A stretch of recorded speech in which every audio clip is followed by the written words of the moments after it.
All right, welcome everyone to our session on blended futures. Um, Learning from art, design, urban design, science fiction, and algorithms to renew foresight practices. Um, this is an unusual group of speakers in here and the audience. So to explore some new and unconventional tools with our experts to kind of redesign our futures and foresight thinking by using the other alternatives. Most of my research, personally, I'm Özcan Sarıtaş, by the way. I'm a professor at the National Research University Higher School of Economics and also the editor of the Foresight Journal. Foresight, the Journal of Future Studies, Strategic Thinking and Policy.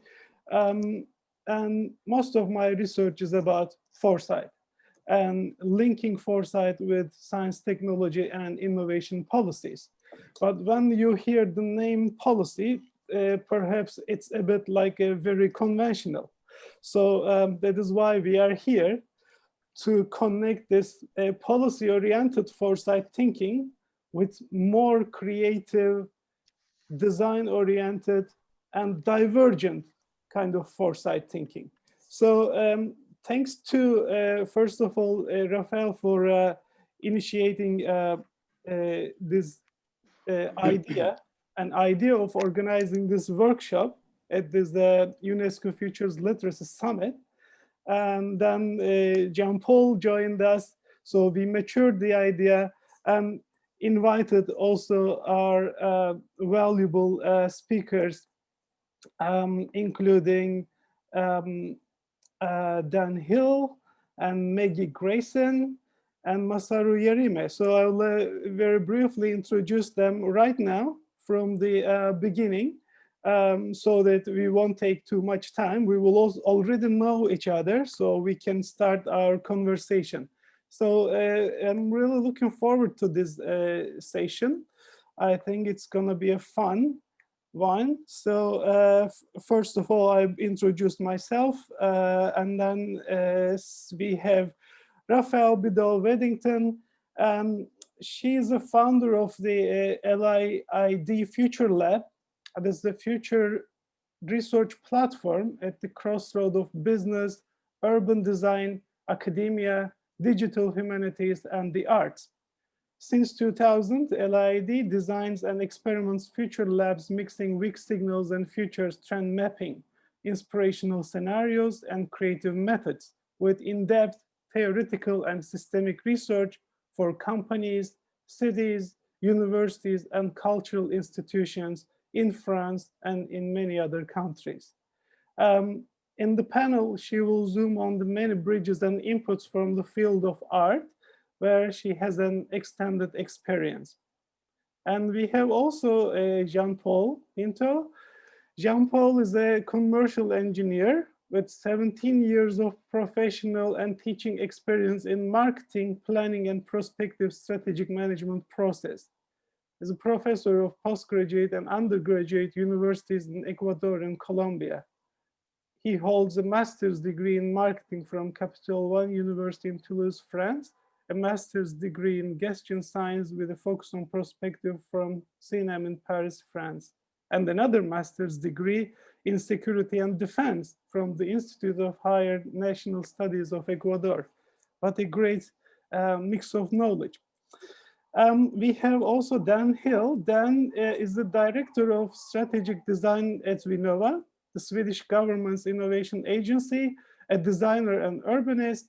Dan's previous leadership positions have produced innovative, influential projects and organizations ranging around built environment in Arup Future Cities Catapult, and education and research in Fabricia, government and social innovation, Citra and Vinnova, and media, BBC and Monaco. Each one of these transformed positively by a holistic approach to multidisciplinary design and acute reading of everyday technologies and infrastructures. We have also Maggie. Maggie is a winner of the Next Generation Foresight Practitioner Special Award for North America. Congratulations, Maggie. She got the prize from the School of International Futures. Her mandate is to help people use the ambiguous nature of our times to play a meaningful part in the future. Robust research and creative risk-taking define her career as designer, futurist, and writer. Maggie has Master of Design and Strategic Foresight and Innovation from Ontario College of Art and Design University. I'm sure if I introduce you, I can tell a lot more, but I'm just brief. Here we have also Masaru Yarime. He has also kindly agreed to join our session. I'm grateful to him. He is joining from Hong Kong, and he said it's just after 9 o'clock there. Masaru is Associate Professor at the Division of Public Policy in the Hong Kong University of Science and Technology.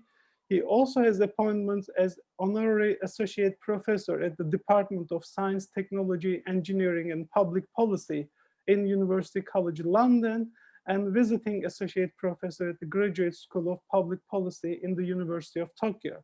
His research interests center around science, technology, and innovation policy for energy, environment, and sustainability, particularly exploring data-driven innovation, including AI, Internet of Things, and smart cities. So welcome, everyone. I wish to begin with a slide because I believe that actually future is very much shaped by the combination of science and technology and society, humanity, and arts. I'm an architect in background, so I understand very well why we should be aware of new technologies, new construction technologies, new materials. But at the same time, I know that we should create some spaces and some buildings where people will want to live. So it will support for their requirements, physical requirements, psychological requirements, aesthetics. So these are all parts of our lives. So I really am keen to consider all this as parts of the system. So I just wanted to show you a fascinating picture. I'm sure many of you have come across to this one. These are fascinating cartoons from more than 100 years ago. So here you see a picture showing life in 2000, hunting by air. As humans, we have always been fascinated by these flying machines. And that is good, that is revolutionary. We are talking about these flying machines and drones and even some autonomous kind of unmanned or unhuman kind of flying vehicles and so on. So that is fascinating. But what is also interesting in this picture is that it considered that in the year 2000, we would have our flying machines to go for hunting. And we would all be dressed up like this by year 2000. So this would be the kind of lifestyle and the values and the society. But that is actually not quite like that. Although the picture very successfully extrapolated the technology development and brought us to some individual flying machines, but it didn't extrapolate in the same way, the way, for example, we would dress up. Our hobbies, our culture, and our lifestyle. So how many of us do go for hunting, for example, these days? So probably not many. So we should just make sure that the developments are actually happening in a kind of a more balanced way. So it's not only technology changing, but it is also lifestyles, our cultures, our values, and of course, our aesthetics, design, and the whole life. So I will end this here. And without taking too much time, I would like to invite our first speaker at this session. So we will have first design aspect. So Maggie will take the floor and she will talk about her experience in design and how she brings that together with our foresight and futures thinking. Maggie. Thank you. Thank you so much for inviting me onto this session. It's a thrill to be here with such a multidisciplinary panel and to see people from around the world. Hi, Vera. I haven't had a chance to say hello to you yet. So this is a real delight. In a moment, I'd like to share my screen. But first, I'd like to just expand a little bit on what I guess, how I describe myself. I was a theater designer for 10 years, and this truly informs how I take futures and design and bring them together to help make us understand stepping into the future is actually quite a process that we can do with a few tips and tricks here and there, because we can create that synthetic environment on a stage in real time and real space. And what I'm going to do is show you that this card is one of the most important things I have, and I've been holding it in my hand for about 4 years now. And it says, "The world is changed by your example, not your opinion." And on the back is a photo that my best friend took. And what I love about this is that it's a physical object, and it's got the patina of being in my purse year over year and me picking it up and dropping it in the mud and so on. So not mud, but so if I may, I'd like to share my screen and have a chat. And how much time is it? 15 minutes? Yeah, about 15 minutes, so that we will also have a possibility to have a short discussion. Okay, thank you. Sure.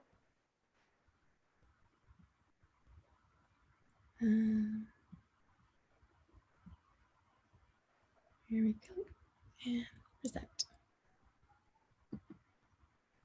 Can you see a full screen slide that says design? Yes. Excellent. Okay, we're all in the right spot then. Fantastic. Thank you. So design, the devil is in the details. And I hope that by the end of this little presentation, I'll win you over with that.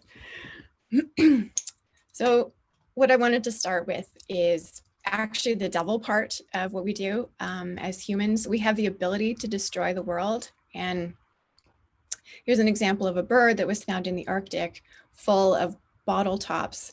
So it's not actually, we do have evidence that we are doing this now. However, we also have the capability to save it. And I'd like to propose that what we're doing here by blending art and science and design and engineering, AI, urban planning, and science fiction actually help to create a space that builds futures literacy so that we can build the capacity in individuals to do just that. So today I'm going to talk about design in 4 different ways and how that might impact foresight and future studies and futures literacy. 1 as a noun, and that would be a product or a service. 2 as a verb. We have changed from design 50 years ago being an objet and something that is form and function to design, which has become a process and methods that people are using to help to make sense of things that are very complex today. Then for the sake of futures literacy, I'm going to talk about design as an input to your work and also as an output to your work, and whether that's your participant, a practitioner, or someone who thinks about the future. These are all important elements. So there's a long list of challenges with foresight and futures thinking. Futures literacy is very difficult to nail in one shot. So I'm just going to start with some of the challenges that we have. I'm not going to go through all of them, but I'll start with number 67, which is we have a lack of memory, and it's a lack of memory of the past and of the future. This is biologically by design. If we remembered every single moment of our life from day 1 to day 100, we wouldn't be able to actually function on each day. There'd be too much information coming in to process the learning and unlearning.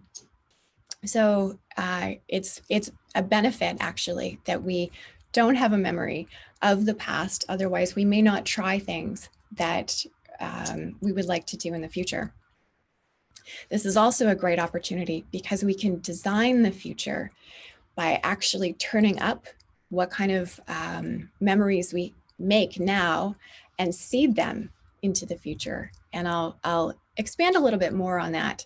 Dr. Donna Addis, who's the head of the Memory Lab in Toronto and New Zealand as well, she actually has been doing research for a number of years to figure out that if pre-creation of a memory, so building up the muscle memory, just like an athlete building up the memory of writing something ahead of time, actually really helps to seed it in when that moment comes to be. So this is something that we need to keep in mind when we're thinking about how we might design for the future.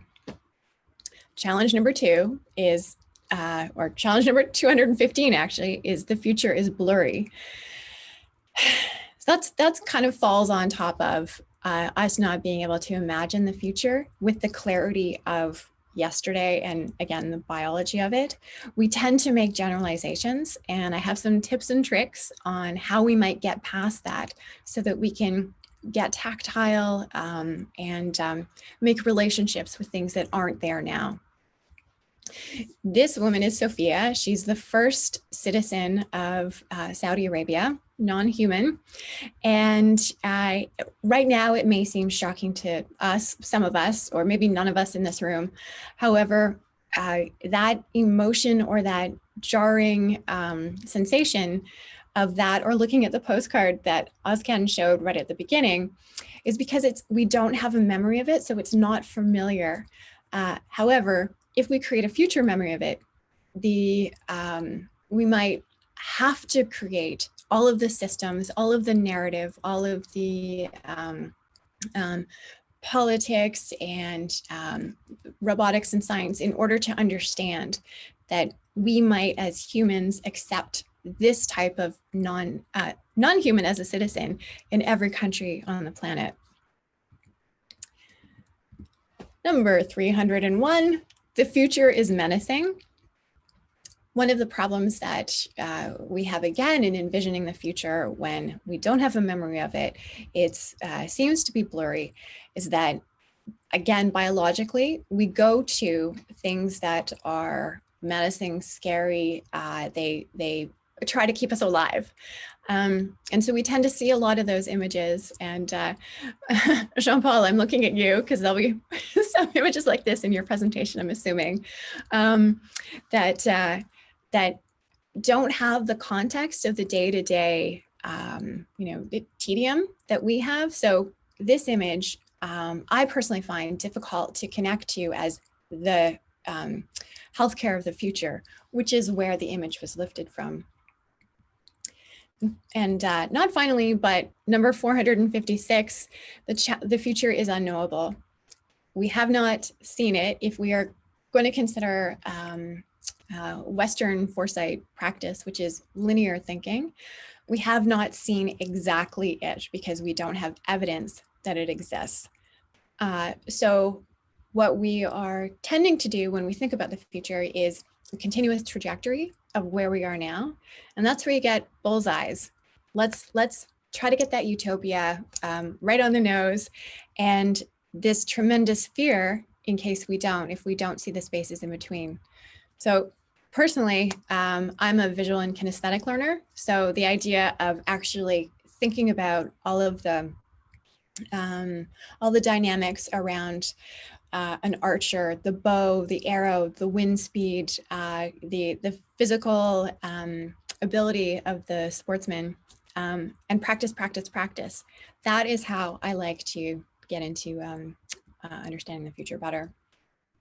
So nouns, products, services. I'd like to show you first example. This is a Toronto city bike share project. On the left, you see someone who is very excited to be riding her bicycle in the holiday season in Toronto. She looks fabulous. On the right side, you see the reality of actually joyfully finding a bicycle alone after you've been walking for a long time in cold, blustery weather. And you find one bicycle attached to a docking station. This is the bike on the right is the reality of today.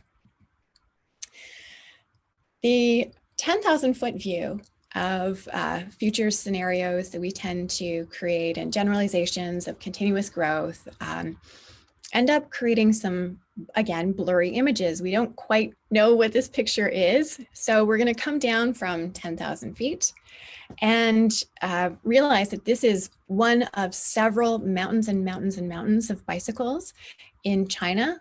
What had happened was businesses caught the idea of bike shares.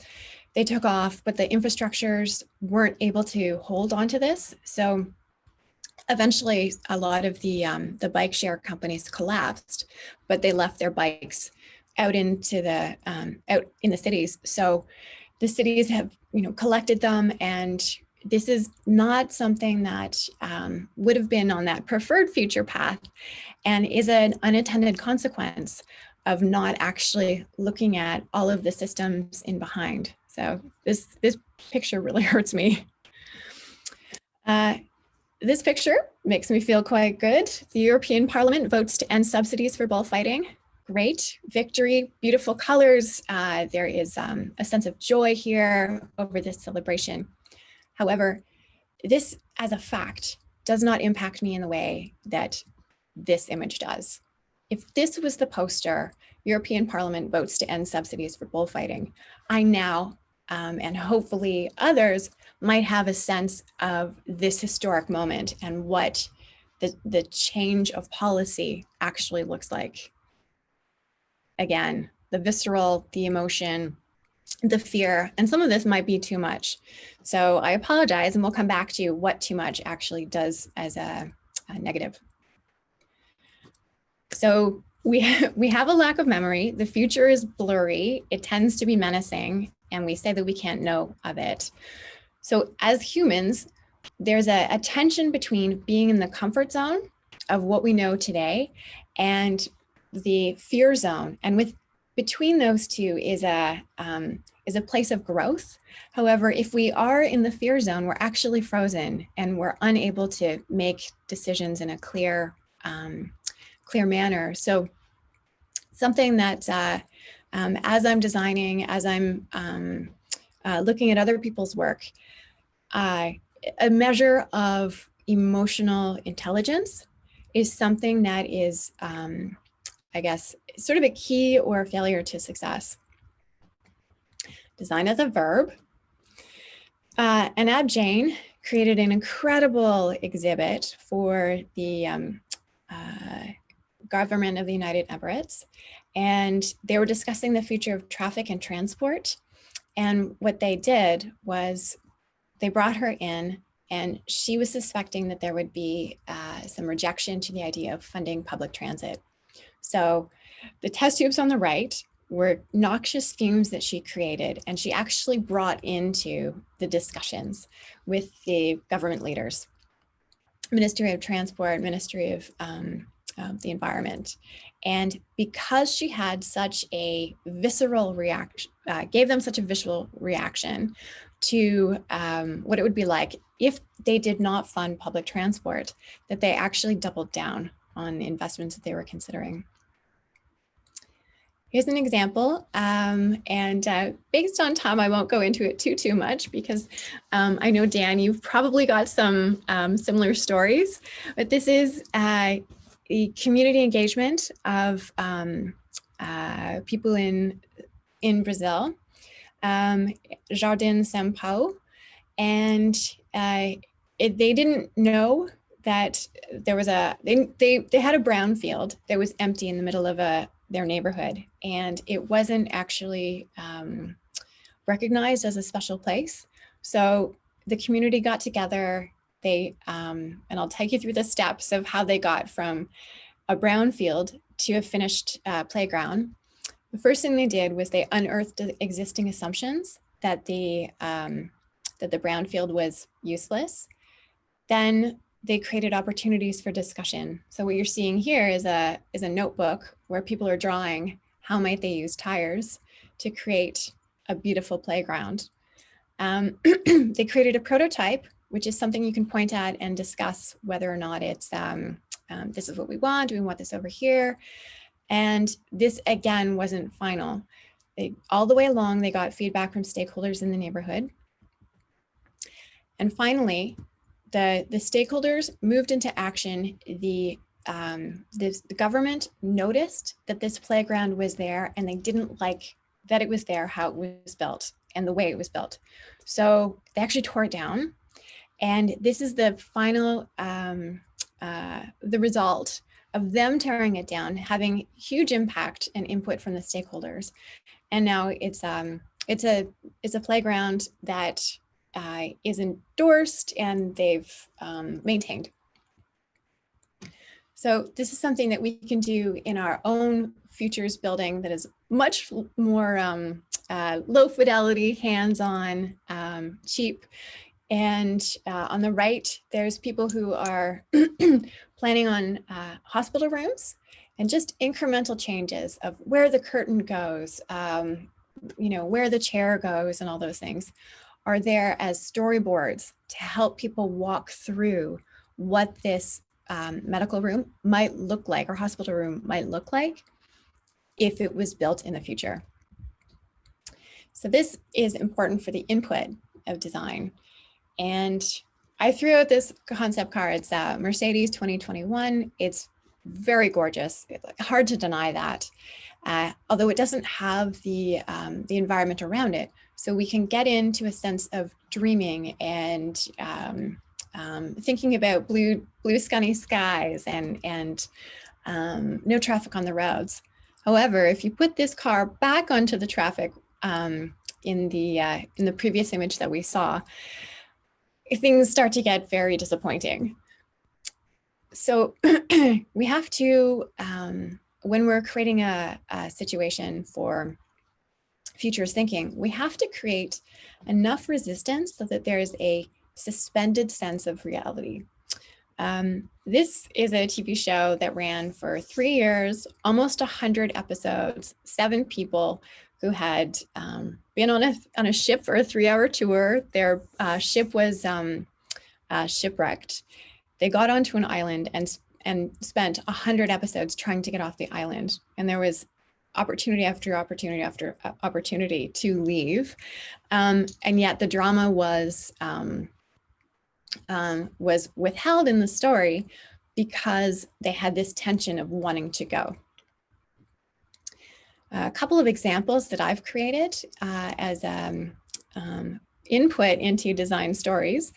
This is a body clock nail polish. I created it for someone who is a freelancer and she wanted to know how she should spend her time most efficiently. So this nail polish, design fiction object, when you put it on your finger and you see green nail polish, that means you're in a relaxed mode. And when you see red, you're in a state of arousal.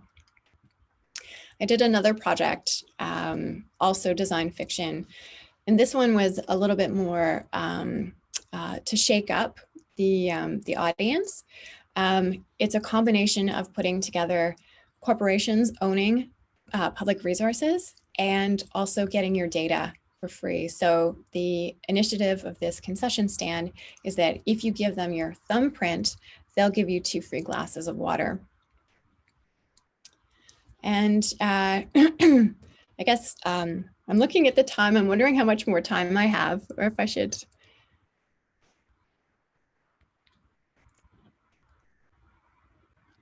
You may probably take another couple of minutes. Okay, great. Yeah. Okay. Thank you. So this example is one of many where actually stepping into real life as a simulation, as an experience of the future, can really start to put those nitty-gritty details of the future into your understanding, and then therefore your planning. And the output of design futures, I want to recap basically all of the things that you've seen so far, which is the thinking about the future itself is blurry. In a parallel, we use design to take things from unmalleable iron, if you will, to polished object. And in this particular story, it's the design of the lucky iron fish, which happens to be an iron deficiency tool that you put into your soup and it leaches iron out.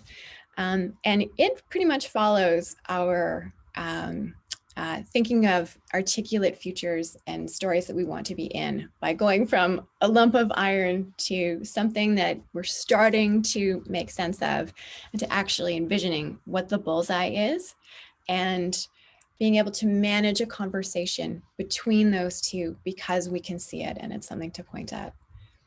And I just want to top it off with saying that all of these ideas have driven myself and my partners to start a company, launched yesterday, launched the website yesterday. We're an authentic thought leadership incubator.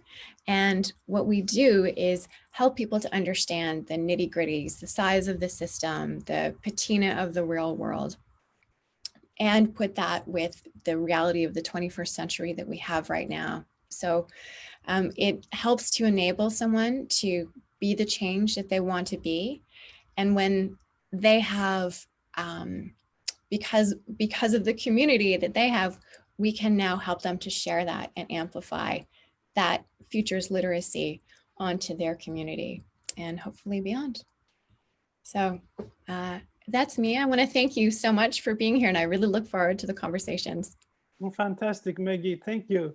And congratulations for your new initiative also.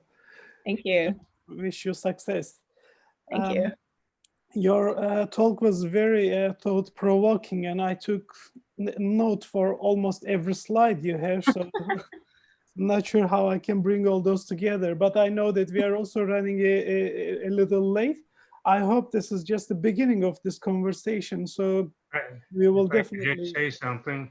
Articulate on this. Yes, Robert, you have a... Maggie, I'm trying to hold up in the screen my lucky iron fish. All right, okay, we see it, yeah. Can you see it? Can you make me larger? Yep, we see it, thank you. Lucky iron fish? And you know how I came to have that, Maggie. I do, thank you. Okay, Oscar, go ahead, thanks. You see where the fish has reached so far. Yes. We will all have one of them probably sometime in the near future. So, okay, I think keep my questions and comments for later. I'd like to move with Dan Hill now, and Dan will talk about the urban design perspective. Dan? Sure, thank you. Can you hear me okay? Yes, we hear you well. Okie dokie. Let me see if I can share my screen as well. Do you see that? Yes. I see that. Too. This picture. Very good. That's being the title screen. So thank you. Yeah, thanks for inviting me, and great to follow you, Maggie. Super nice work. And I'm going to talk about design a lot as well, but we often think in design in terms of scales, not scales as in fish scales, but scales as in object to human, to building, to neighborhood, to city, and so on. I'm going to talk a little bit more about neighborhood and city, but my background actually is an interaction designer, service designer type. So I'm actually working usually more at the human scale. And on these kinds of projects. So I should say, I work for the Swedish government in the innovation agency here as the director of strategic design, but my background as a designer is working on big urban projects like this kind of stuff. I won't go into the details, they're kind of boring in a way. the Google campus or the V&A building in London or Sydney or Amsterdam. And of course, the future is inevitably part of those projects. I always say, design is inevitably about the future, almost by definition. You're trying to make something happen at some point. And then there's a question of, so what's the time frame? Are we talking about designing for next week or designing for next decade? Often with urban things, sometimes the design life can be 100 years. You're designing things for a century or so, which is kind of confronting. And you have to have a way of thinking about that. But equally, in the bottom right there, that small thing is a cell phone I worked on by a Swiss company called Punkt. And it's a cell phone, not a smartphone. So has no real data in it as such. Actually, it's got Google Android in there somewhere, but we kind of shoved it down under the ground, basically. And so all you can really do with it is make calls or make texts. There's nothing else. So it's deliberately, it kind of gives you your brain back, is how it feels like when you're using it. It's very confronting as well, because you realize that we now walk out the front door with no sense of where we're actually heading, and then we pull out the maps, and then we can send a text to Maggie saying I'm late, like all of those things you can do, or you can start the video call on the way. But with this phone, actually, you realize you have to be organized and be on time and know where you are going before you get there. It's kind of, it's like having your arm chopped off the first time you use it. It's so confronting. But then you realize within about half an hour that you're paying attention to people and the environment, and it's kind of fascinating how subtly it changes your view. So I'm used to working at these scales of cell phone to city and most points in between, and building in a sense of adaptation and understanding what's just enough to do. How do you build a phone that will last for 10 years? By making it less sophisticated in a data sense, you can make it last for 10 years, it turns out. So it's kind of interesting. And so the starting point for me is this quote by Cedric Price, the British architect, who said this in 1966: technology is the answer, but what was the question? And we don't really ask that enough now, 50, 60 years later. We still kind of drift into technical solutions without stepping back and asking, well, hang on, what is this neighborhood about? Or what do you want this neighborhood to be about? Or what do you want this library to be about? Or what is a library? Those are kind of questions that we're asking as strategic designers before you've decided that a library means a building. A library can mean many things, and it is probably partly a building, but it's lots and lots of other things. It's also a cafe, it's also a staffing schedule, it's also a bunch of books, it's also a database, it's also a culture and a language, it's all of those things. So we're trying to sort of step, but that's the strategic design part of my job title, frame the question in the right way, and then build a way of having a discussion about that collectively as much as possible. And so when it comes to urban design, the questions aren't really technical. So they're much more to do with ownership and identity and dynamics. I mean, artificial intelligence is utterly boring as a technical question. I studied it in the early 90s when I did my degree in computer science. Then you kind of think, oh my God, it's taking so long to get here. With anything of any use, all I can do is ask Siri what the weather is going to be like. So 40 years of progress, not so much. But then artificial intelligence plus health, that's a super interesting question. Artificial intelligence plus food, they're interesting question. And they're to do with identity and value and culture and social life. So that's the perspective we're taking here. And so when we're doing this kind of work, I'll just run this video if you can see it. This is from a project that my team did when I worked at Arup. We're just trying to understand an autonomous bus, but how would you actually call that thing? So the bus never features in this video. It's all about the interaction with this woman, Anna, and that's my old watch, by the way. We make these videos very quickly in 2 or 3 days.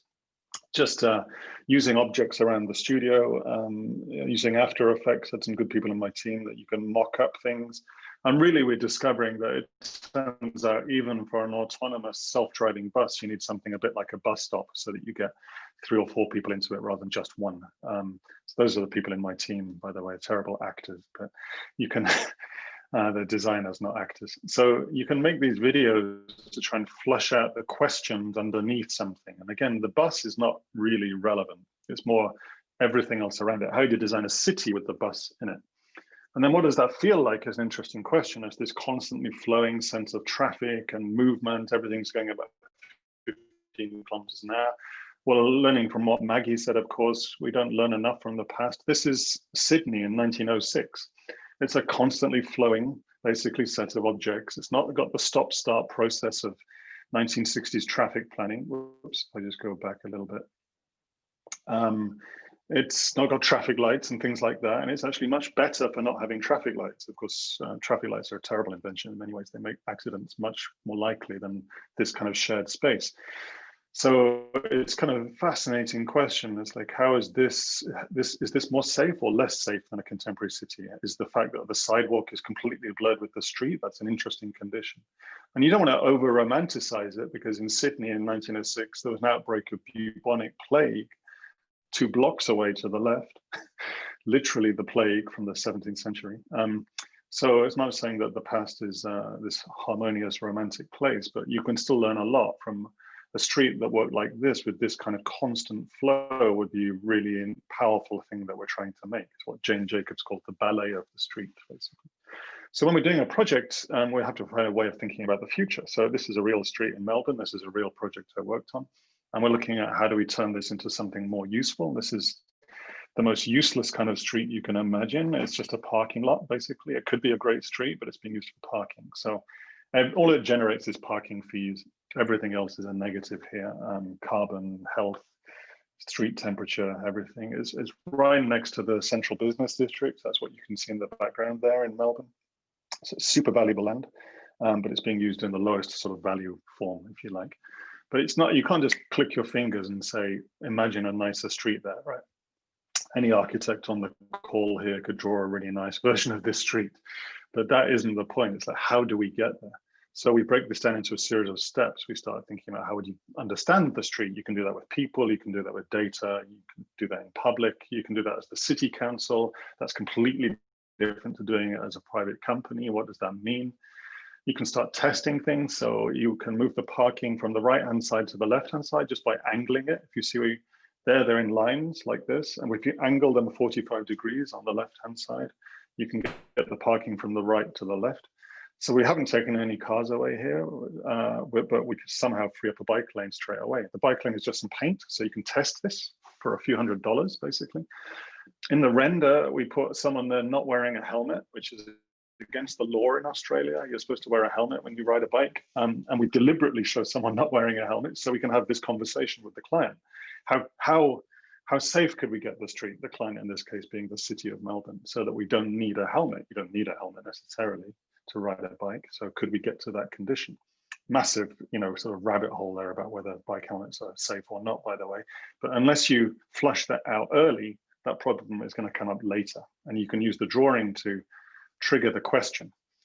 Autonomous shuttle on the left-hand side now. This begins to feel now more like a kind of mobility hub. You can begin to borrow some planting from this side and this side. This could take months or weeks or years. We don't know, because it depends how people react. And this is not something that urban planning is built for. Urban planning asks you to be super certain and say, this is going to take 2 years, and it's going to take this amount of money, and this is the amount of concrete you'll need, and so on. Here, we're trying to say this is iterative and adaptive and participative. We need to take the people with us, and we break it into a series of steps. If we do that well, it could take days, weeks to get to this point. If we do that badly, it'll take months, perhaps years. So then you can make this big move at the end, and you can still drive down the left-hand side, by the way, should you want to, but now you can kind of see it's a very different kind of space. And we can have a conversation about the value. The air is cleaner, the water is being soaked up by the stormwater is being soaked up by the greenery, which reduces maintenance costs. The people are healthier because they're walking and cycling. The social fabric increases, numerous outcomes there. The business rates are better, and so on and so on. You can have all of those things held there as outcomes, and that's the conversation you want with the community. Do you want your kids to be breathing clean air or dirty air? You choose, right? So put that out there as an outcome, and then we can talk about technically how you get there. But you can't just jump from this to this, because if I do that, these people will try and kill me if I take that car parking away. That's like a universal human right in Australia, apparently. So you have to break it into a series of steps and wiggle your way towards the future. So this is what sort of an adaptive process looks like. It's not planning. And I say it's not urban planning on purpose, because we don't know if the autonomous vehicle is going to work. in step 3, you know, so we need to test it. Maybe it doesn't. We try e-bikes instead, you know. Those are options you want to test as you go. And you can hold the outcomes, clean air, happy people, whatever you want them to be, increased business or decreased business, whatever you decide the outcomes with the community around you, you should be shooting for, but leave the technical options something to evolve along the way. So you can take advantage of them and you can take people with you. So this is what that turned into, just so you know, these aren't just renders, you know, this is the real things in Melbourne, beginning to take the street back. So then how do you do that? There's lots of ways you can begin to do the participation side. Of course, you can do this with bits of paper and meetings and town halls and conversations in pubs. And we do all of those things. You can do it with augmented reality like this one. I'll just show you briefly, because this is a kind of a piece of futures work about something that you can do futures work with. So it's a bit meta. But this was kind of a design fiction made in film to show what if we had a tool like this where you could look at different options for the street, working with the community, doing it in situ physically. That's a kind of interesting thing. Then we worked with Ericsson, R&D, and UN Habitat, who went to South Africa, and these guys then modeled this place in Wits University in Johannesburg. And I'll just skip ahead a bit. In Minecraft. Minecraft is a fantastically good prototyping tool, a very good futures engine, I would say. And so this is the LiDAR scan, and then it turns into Minecraft like this. And with Minecraft, you can then make a really participative platform for testing the future with, particularly with kids, because they know how to use Minecraft. So then they modeled the future in Minecraft in the real, sort of the 3D model of the place. And then they took it outside into the streets, looking through an augmented reality app on a Google Tango phone. This is a few years ago now. So now this was the first prototype. So there you're seeing their Minecraft modifications overlaid into the real world. So this is their projection of possible futures. I'm not saying that's a great piece of architecture, by the way. I'm not saying we should build that bridge, right? But it's more importantly is that someone else thought that would be a good thing to build. So then we can have the conversation about this. Is it useful? What does it do? Why did you think that? You know, those are kind of discussions we can now have with them. The reaction you get is kind of amazing. So I don't know if you can hear them shouting, but they're shouting. So you never usually hear noises like this or reactions like that in a planning meeting. Planning is like a dull process, a bureaucratic process. This is actually saying, no, planning is something that everybody does in the city all the time. And this was a huge program by UN Habitat, block by block, using Minecraft in this way. But it's so interesting to say that the future of the city is yours. It's your city. You know, it's kind of, you can make these suggestions, and then we can have a conversation about how they get turned into reality. So now this is what we're doing in Sweden here. We're working on a similar project using all of the streets in the country. That's the ambition, actually. How would we retrofit every street in Sweden? We work with professionals around this. So these are people from different angles around the question of a street: micromobility companies, big tech companies, small tech companies, urban planners from municipalities, air quality experts, and so on, working together in a very synthetic way on the street. We use narratives as part of those kind of workshops. So I will usually write something that's set in the near future, probably 3 or 4 years out, and it's deliberately got a few things that are wrong in there, and it's deliberately got a few things that might be right in there. But right for who and wrong for who is a question that's talked through. Usually, we get the people in the room to complete the story. We use text because stories are very powerful in text. Obviously, you can imagine different things. As soon as I say a street corner and a fox and a cleaning robot, Maggie is imagining something different to Raphael. You know, like they're both thinking the same sort of thing, but Maggie's street corner is different to Raphael's, you know?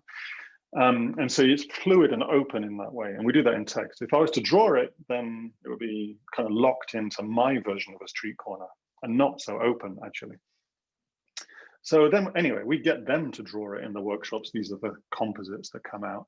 And then we're looking for real prototyping places. And this is where the future really happens, on the street, obviously. So we worked with the municipality in Stockholm, the city of Stockholm, to give us some streets to work with.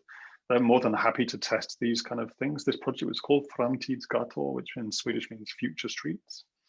And we found 3 schools next to 4 streets. And with the schools, then we were able to work with the school kids as the lead designers.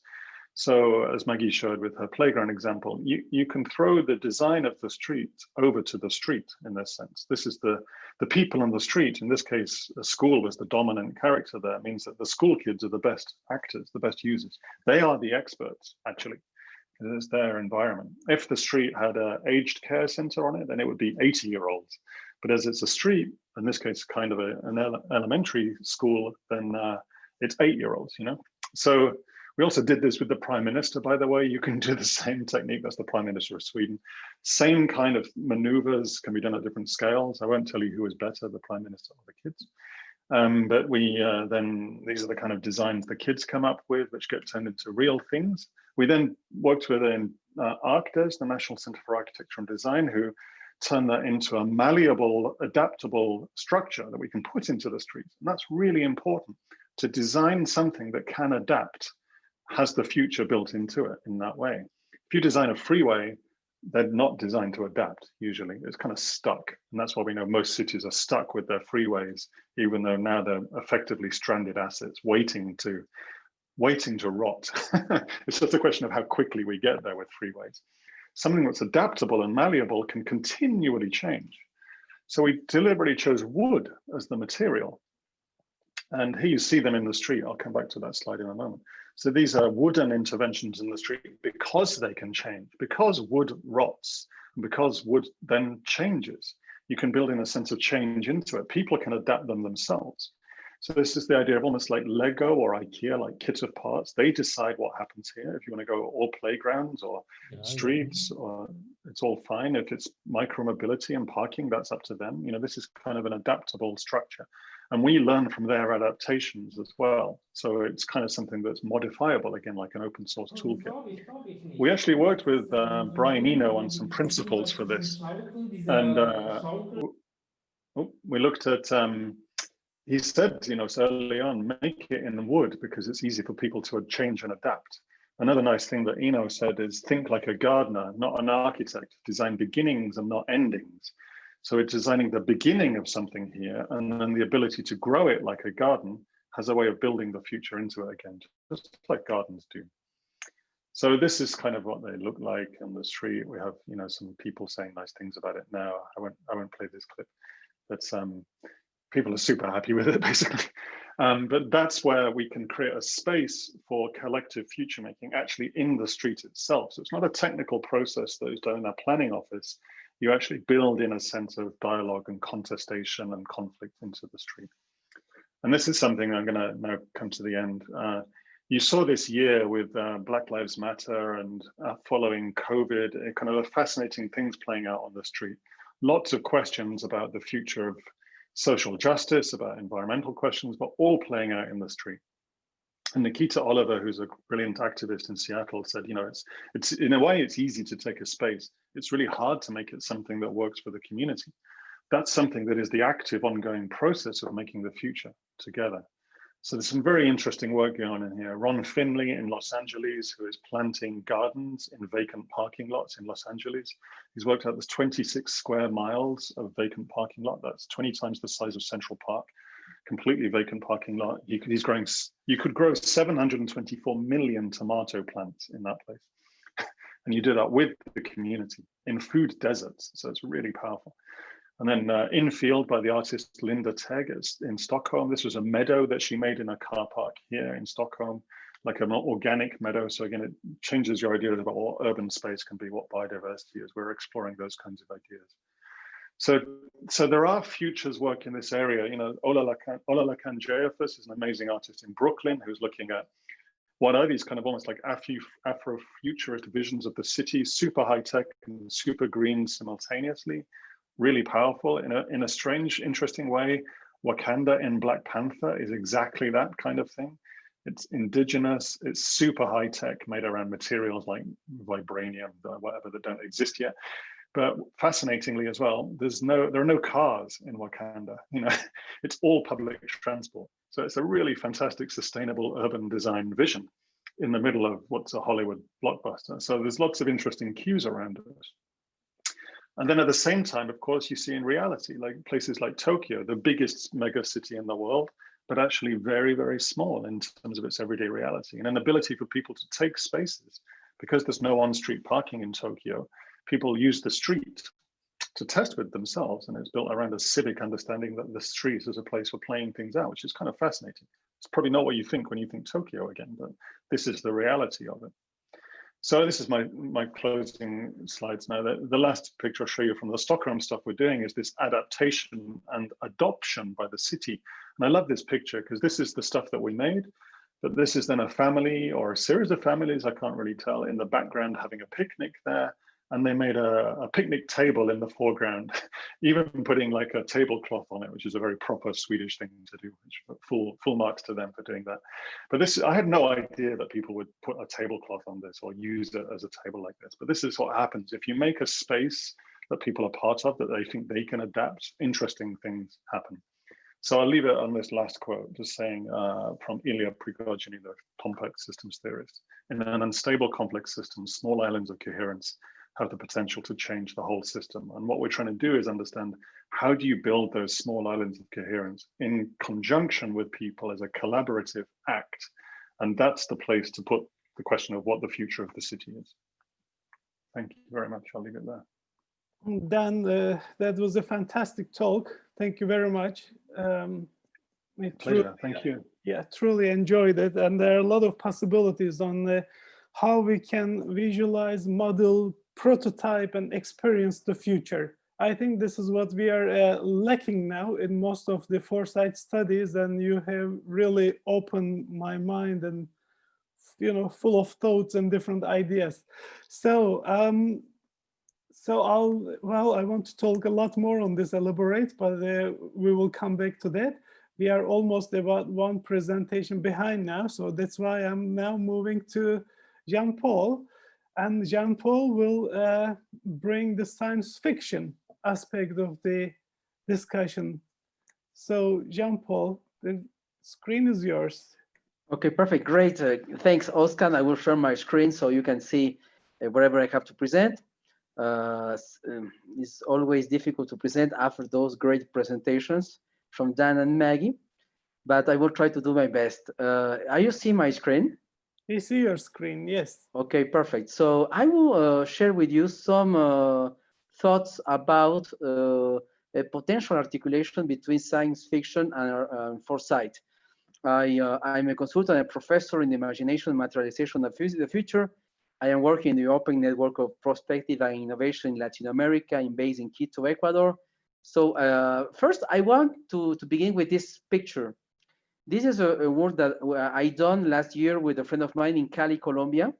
I wrote some short science fiction stories, and then Dario make all the designs. And that's the way we imagine life in 2050.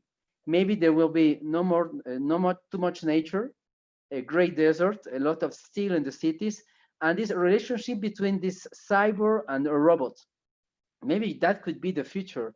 So it's interesting because it's the hybridization between science fiction, because I wrote the short stories, and then this colleague make all the drawings. That was an amazing experience. If you want more details, you can go to my paper that I published in the OSCAN journal in Foresight in the month of June, because we are talking about the new area, a new era of strategic foresight. What I'm talking about is that we have to articulate foresight with other fields, because there are some problems inside the field. So in this case, I chose to articulate with science fiction. I did the same thing with design, but after Rafael would do this work and Maggie done this amazing work. In my research, I found different problems in the strategic foresight area. First of all, I think that we have to work better on abstractions, because the future does not exist. So you have to make it more concrete. The other thing is that we are not so good identifying risk, ruptures, and consequence. You have to be better in this way too. And we have to strengthen the capacity of building capacities. The famous question of what if? And I remember the famous book of Bertrand de Jouvenel, L'Art de la Conjecture. I'm not sure if it's a good idea to use probabilities in strategic foresight. That's a doubt that I have. And I think that we have to invest more time in creating more participative future studies. So I arrive in a point in my research where I have two possibilities.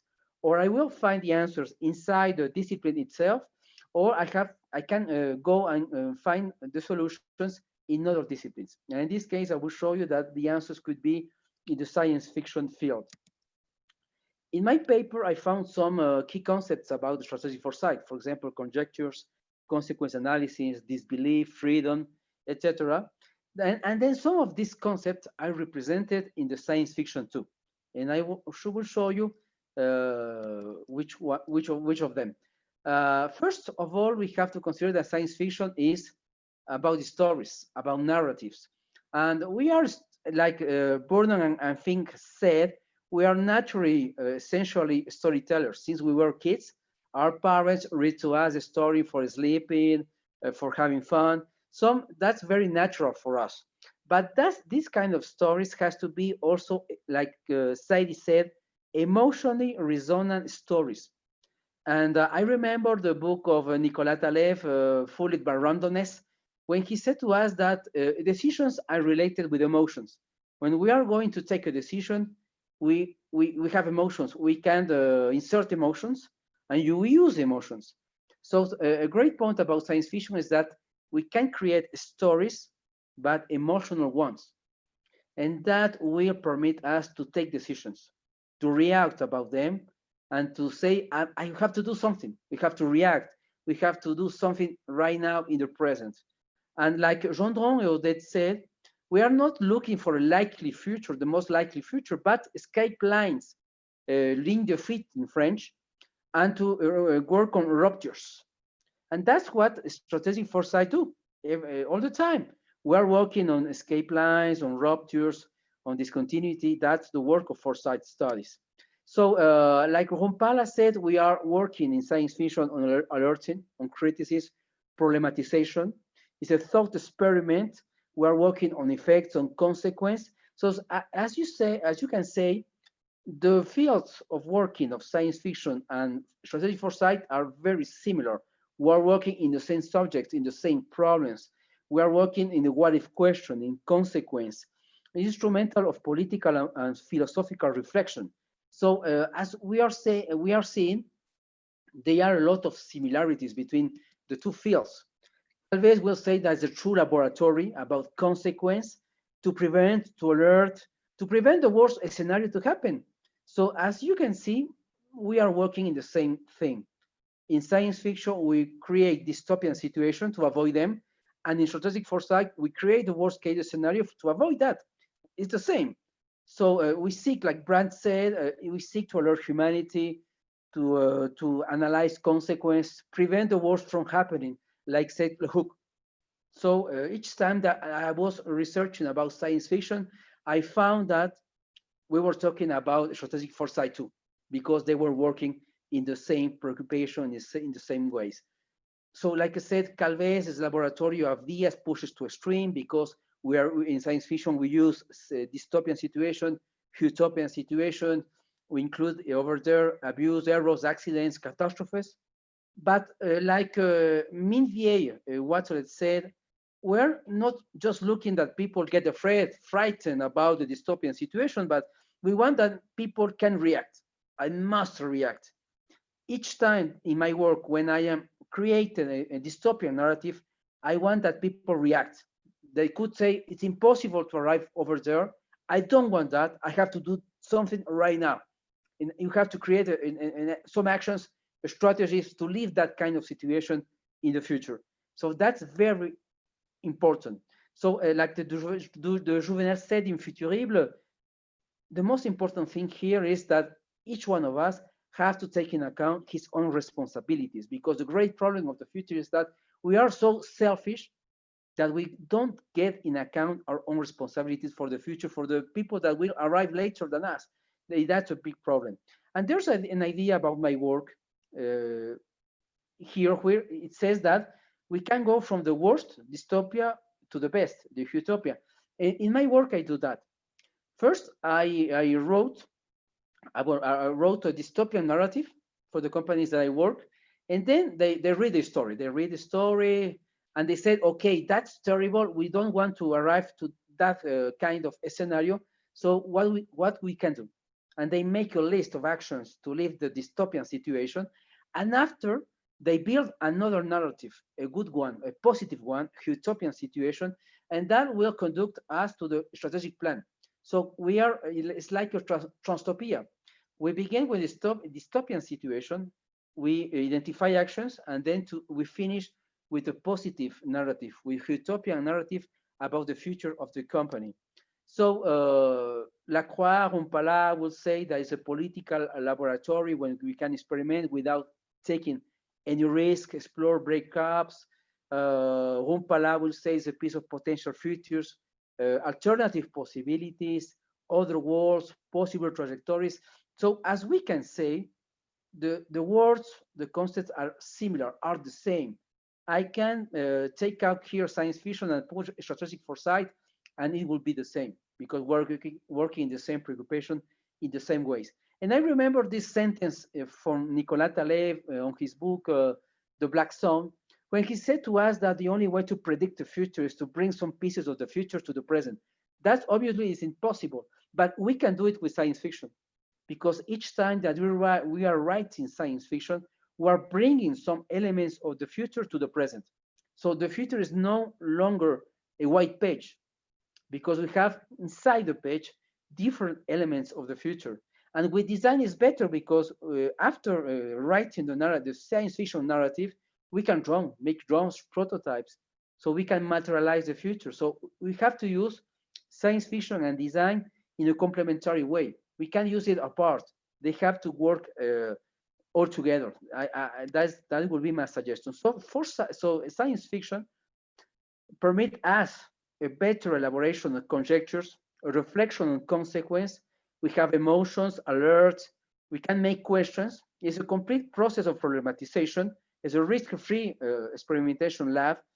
We can be more sensitive to risk and threats, and we can strengthen the capacity of conjecture. So as we can see, there are a lot of things that we do all the time in the strategic foresight that we can do in science fiction when we are creating narratives of science fiction. And like Maggie said before, all the time I work on dystopian situations. I suggest you to do that, to begin with a dystopian situation, and after to arrive to a utopian situation. And for that, I will suggest you two books. Jean-Pierre Dupuy, Pour un catastrophisme éclairé quand l'impossible est certain. I'm not sure if it is an English version. And the other one, a French writer too, Yannick Rumpala, or Le Décombre du Monde. Because these two authors explain you why it's so important to work on dystopian situation, on catastrophe. The only way to avoid a catastrophe is to consider that it is inevitable. If we think that it's possible, it is inevitable, we can avoid catastrophes. Okay, so that's the main message about these two books. So in the book of Rumpala, I found different things about the articulation between science fiction and foresight. We can put here in the title science fiction or strategic foresight, it will be the same, because we are working in out of determinism, better visibility of consequence, allow political events that are no longer political, agency, in French, puissance d'agir, collective reflection, options to change the future without surprises, emancipation, awakening, broadening of the field of possible, reservoir of imagination, diversify hypotheses, empowerment of faith on dystopias, because we want that people react, take actions. And finally, I will suggest some novels. It depends of the area you are working. If you're working on political decisions, maybe this novel will be interesting for you. News from Nowhere, Looking Backward, Utopia from Moore, because they have elements that are very important right now. The elements that we need today are in those novels of the 19th century, of the 16th century, because there are societies with more cooperation, no property, no money, more collaborative economy. If you're working in immortality of tourism, maybe San Junipero of Black Mirror could be a good inspiration. We have other for overpopulation. We have a stand on Zanzibar. We have deluge. Maybe what we need is to begin since zero. We have to rebuild our society in the future. Maybe that's the solution in front of the problems that we have. And I think that this book is very interesting. Ursula Le Guin, The Dispossessed, because in this book, the society has a frugal economy system. They only consume what they need. And I think that this novel right now is very important. Maybe in the future, we have to leave something about Philip K. Dick, Do Androids and Dream of Electric Ships, when almost all animals are artificial. That's what we want? I don't know. And maybe we have to transform ourselves in cyborgs, because the conditions outside will be very complicated. So human beings will not be able to continue to live. So we have to transform ourselves in cyborgs, in post-humans. Maybe humans will not exist in the future. And if you're working over technology, you can go and see Cory Doctorow down and out in the Magic Kingdom about the communist luxury. What will happen if the machines controls everything? And we can go to the pool, to have fun, to paint, to write. You don't have to work. But we have also a dystopian situation when the machines control everything. And from Metropolis, RUR, the Play Your Piano, when the machines get everything in control and they decide to eliminate the human beings. And you have Blade Runner, of course, about the question of post-humans in the future. If you're working over education, you can use Fahrenheit, the Ender's Game, about the use of video games in learning. You have dystopian situations in education when knowledge is forbidden. Brave New World, The Masters, where we have all the social areas that are forbidden because they are useless. So the only priority is given to STEAM.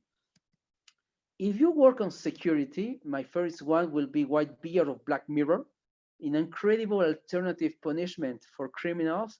You have Fury Road, Violent Societies, you have Black Mirror 2, Shut Up and Dance, Hating the Nation, Elysium, where the robots are the police.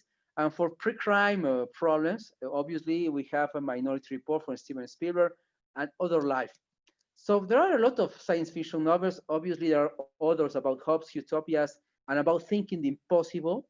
And like Dan said, for example, Passive Age, where cars are not allowed, are forbidden. People have to walk, to use their bicycles, like in the Revolt of the Pedestrians. You have a Herland, a society where women are in charge. And there's a society only with women, no men allowed. There is a Hecotopia about the possibility of living in the small cities, in contact, more contact with the nature, instead of living in great in cities like today.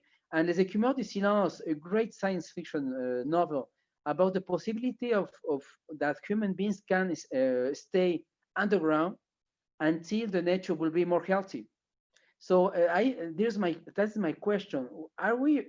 Do we agree to stay at home 2, 3, 4 months a year to permit the nature be more healthy in the future? And the government will pay us 1,000 euros a month to stay at home? We will do that for the nature, for our planet, for saving our planet? I'm not sure. And you have the scientists' revolt. The scientists are angry because you have politicians that stole the money from the people. They only think in profit. So they say we have to make a revolution, and they create a revolution, and then they take the power. And that's why in the process that I am using in my work, I insert science fiction in one of the 4 steps of my process, in the second step. But science fiction is not enough, because I have to imagine the future, but I have to materialize the future too. And that's why I think that it's a good idea to insert design, speculative design and critical design too, in the 3rd step. And finally, obviously, we have to arrive to the strategy. So that's some thoughts about articulation between science fiction and strategic foresight. And I open to questions and comments at the end. Thank you, Oscar. Jean-Paul, this was great. Thank you very much. I'm really fascinated to see how you integrate science fiction into strategic foresight processes, and how you make use of utopias and dystopias to give hopes or fears to the ones who need some strategy for the future. I'm also fascinated by the reading list you provided. So we are just getting closer to Christmas holidays. I think I was thinking which one I should start with. I will send you some of them, okay? I will send you my favorites, Right. so that you can read it. Okay, that's fantastic, Jean-Paul. We will come back to science fiction. Now, I want to move on with Raphael. Raphael will talk about I just the want art. to say Yes, goodbye. yes, Goodbye. yes, Robert. You are leaving now. Okay. Yes, I need to leave. Thanks for joining. Hope to see You're you welcome. again. Yeah, bye. Raphael, yes, the screen is Yes. yours. Let me share my screen and put the full screen. So hello, everyone. So I'm going to share, well, an exploration between the border of art with the future. And with that expose, I will also try to make bridges with the three presentations we had before, because of course, art has a connection to everything. But first, a few words. I'm a Foresight professional. I created the Lead Future Lab 20 years ago. It started originally as a conceptual art project in 2000. And it was more like a learning from art to provide creative ideas to the society. And so for the last 20 years, I've been working with companies, cities, universities, cultural places in France and abroad, always inventing new methods and always giving to art an important place in the thinking, in the formats, in the projects. I actually did my first urban research project on the case of Christiania in Denmark. So I'm sure, Dan, you're familiar with that place. But now I'm going to enter on the specifics, give the focus on art. And my expose is called Art by Foresight, Speculative Bubbles and Expanded Horizon, with two images, which is two artwork that I did. The first one on the top is from 2001. I'm not going to go into details because I want to bring you on a journey. And you can see my booth at the UNESCO Summit or on the website to get more info about all the collab we have. But first, I would like to come back on the fact that art, let me get rid of the video so that you have my full palette of images. So first, art has a long history with time. Art has been a tracker of the human life and the human experience for centuries, and so art is not specifically geared toward the future.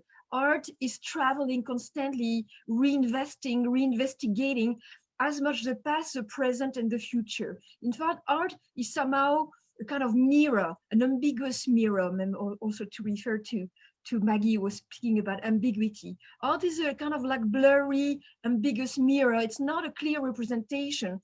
It's also a little bit of a membrane between reality and fiction. It's part of the society, but always it opens on parallel worlds. So it's always this border between the real and the fake.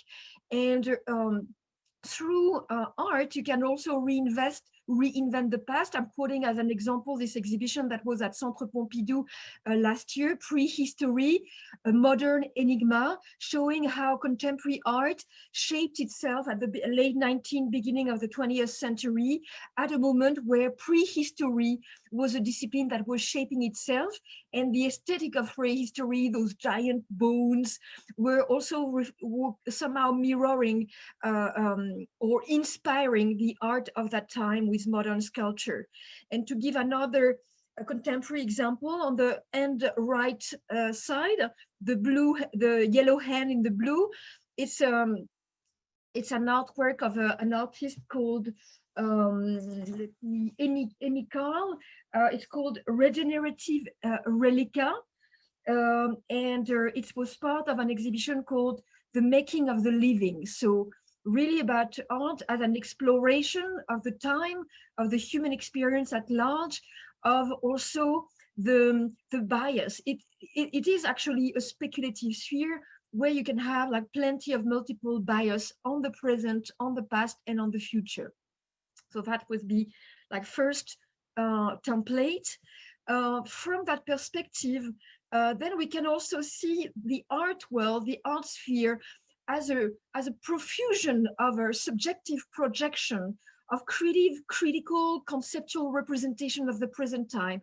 It's also a sphere that is showing the collective, the individual and collective imaginaries through viewing art, artistic expression of today. You can also understand the hopes, the fear, the critical issue that the society is connected to. So it's a little bit of it's a way of seeing art as a laboratory, not so much of like the form and the use, but the form and the content, the critical issue that through art that can be addressed. And through that lens, you can find the key questions that are addressed in Foresight, such as the identity crisis, migration, climate change, augmented reality, artificial intelligence.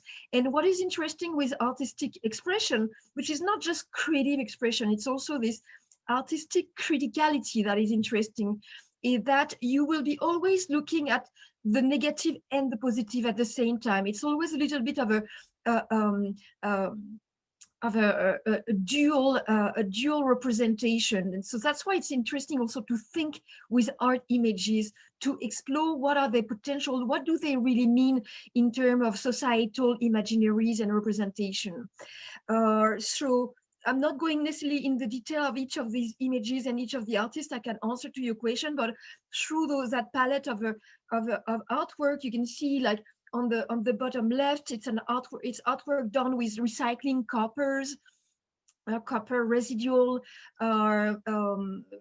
artificial intelligence creative process, how artists are appropriating themselves those technologies. So it's a way of seeing the art world as a kind of laboratory of and of subjective projection. So it's like a what are like the perspective on the future from a present time. My next slide is also to say, well, from that profusion of subjective expression that are showing, that are weak signal of the society, weak signal of critical issue, weak signals of new imaginaries, we can consider the art as a source of new inspiration for the society. And we can see also the art world as an ecosystem of cultural influence that is spreading and impacting. It has a soft power of changing the society and influencing the citizens and the society at large. So it's this inspiration movement that is contributing to making the future. At Lead Future Lab, we say crafting the future together. It's also by playing with those inspirational mechanisms, you can impact the transformation of the world. So the art world is not it's not explicit, it's more implicit to art mechanism. It's an influence, it's an inspiration, it's a prefiguration of possible gestures of tomorrow. And I'm giving example of, for instance, on the bottom left with those balloons, it's also, you have like art projects now that are extremely collective, that federate communities. It's called the Aerocen project. It's from an Argentinian artist called Tomás Saraceno, who gathered an international community around those performances with flying balloons that are only functioning with hot water, hot air balloons. And so it's a first zone of influence of having collective project. Another aspect of the local influence is, of course, through museum. The image on the top left is a Macro Asilo. It's a really interesting project developed by the Macro Museum in Rome that became a pivotal place to create a new ambience and new dynamic for the neighborhood and the city of Rome. Another sphere of influence are on the bottom right. Those two images are from artists who became famous through Instagram. So the influence can be via collaborative project, it can be through cultural places, and it can be also through Instagram and social network sphere of influence. And in fact, understanding how the art community is functioning, how those influences are generated and spreading via curation, via creating new concepts, And you can understand how the society is transforming at large, also the digital society with those community-based movement. And the last images on the top right, it's an example of a future trend report that I have been working on in the last 10 years in collaboration with a future trend company in Paris. And we served as an R&D laboratory for them. And it shows how artwork are also used massively in those inspiration. So in a lot of creative agency, artwork are used as really practical inspiration material for workshop, for briefing to designers, for briefing to advertising firms. So it is really an ecology of influence, and it has also its own economy. I can emphasize also the role of curators with the generation of new concepts that can be very fertile to drive the future and find new angles. Huh? The art world is never one angle. It's a multiplicity. It's a great diversity. And I can quote in the Future Trend book on the top right, you have this image, All the World Futures, which was the title of the Venice Biennale in 2015, curated by Okwe and Wizor, showing how the art, the Venice Biennale was also a place to discuss all the future perspective from everywhere around the world. So this pluralistic perspective, which is really pivotal to a more inclusive society nowadays. My next slide will be to focus on how the art world, the art community, the art sphere at large is also a place for prototyping. It's not as explicit as it can be in design or in innovation or in urban design, where you are geared more toward addressing clear functions. In the art world, it's more like having a zone of experiment that can be successful or dystopian or dysfunctional. And it's actually the prototype that I generated via an art creative process might be closer to the one that are developed by critical design, speculative design, where you don't necessarily have a solution. You create thought experiment, but it can also result in very positive impact. On the bottom left, we have an example of it's an exhibition that is going on now at the Walker Art Center in the US, designing for different futures. And the artwork is called,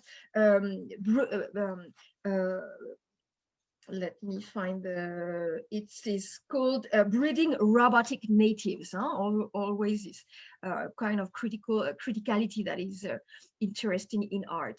The other image is also how artists are experimenting on themselves. They are hacking their own body. They're doing things that are not legal in laboratories. They do it because it's in the art frame. So the art frame is also a place where you can do things that are not allowed anywhere else. And this can have an impact also on the urban space. On the top left, I'm showing an example of Stefan Shanklong, who's done this giant installation in a neighborhood. The installation is there for 3 years. It stays with a giant urban transformation place, and it is there to kind of incubate a new imaginary for the neighborhood. So those practices, like artists have been doing things like that for, with squats and ephemeral practices, but now it has become like really a common use in the society. We see in the design, in the urban, Dan also showed some example from artists. But artists were there like already, like I was speaking about Christiania, like those artistic experiments were very pioneering in that sense of like prototyping, having zones of freestyle experiment, I would say. And now we also see in this, on that question of prototyping, we see like really sophisticated collaboration. On the top left, it's how Sony has an incubation for art collaboration. To use their technologies in a creative way, also to explore what is the aesthetic experience. On the bottom right, it's Autodesk, who has like an artist residency a little bit more in the maker's culture of like, you know, come and create whatever you want. Also, the art world is also, it used to be very separate from design, but I would say that nowadays there is a real affinity between the experimental arts and the design and urban design spheres. And almost my last slide, so that I can leave some time to my next the next speaker. We've been late. What I would like to say is, in fact, the art world is kind of this, it's a giant laboratory of investigation, formally, conceptually, in terms of experience of any question of the society. It starts from the body experience in the society to how do we define ourselves? How do we live on Earth? What is to be a human being? And I think nowadays there is a new frontier also, and this it's a way of making a bridge also with what Jean-Paul said in terms of science fiction. Through art projects, you can also explore ways of designing worlds, world building, not necessarily in the way that science fiction have been doing them, but more so with a reflection on what is fiction. You know, what does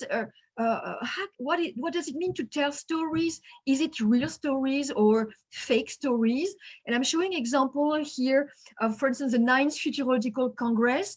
It's a Mexican artist based in Berlin, but also very engaged in New York, who's using the book of Stanislas Lem, the Polish science fiction writer, who had a book called the Futurological Congress, and she's reinventing that Congress to develop a collaborative platform to address post-human futures. So in the art world, you have like new frontiers of art-based research projects that can be interesting alternative to rethink the human condition on Earth, with a very humble position, because art is always in a very kind of like down to earth. It's never an authority. It's always very subjective point of view. And so I'm going to conclude on that issue with, on the bottom right, this diagram, just to make a link also of how, like, of critical tools that I designed in the Lead Future Lab.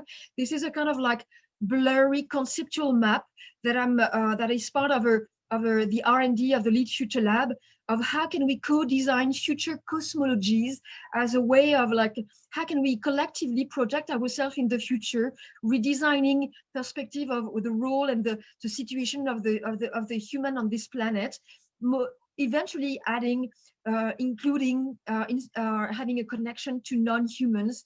And also, so this is like the kind of conceptual tool that I show as an artwork, but I also use as a cognitive template to co-design futures at different scales. So I'm going to stop here, and I'll be very happy to answer questions. On this slide, you had the recent the publication that are connected to that ongoing R&D that we have at LEAD, and otherwise I can give you more information on each of the projects that I expressed. I'm going to stop here. Thank you very much. Thank you, Raphael. Thank you for the nice presentation. And this your last slide actually connects us very well to our next speaker. Probably it looks like an image produced through some kind of a data analytics, I would say. Yeah, that's so, what.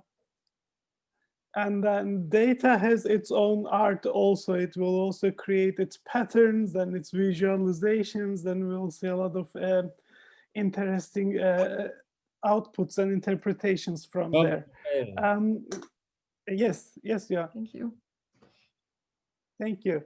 So now I'm moving to our next speaker, Professor Masaru Yarime.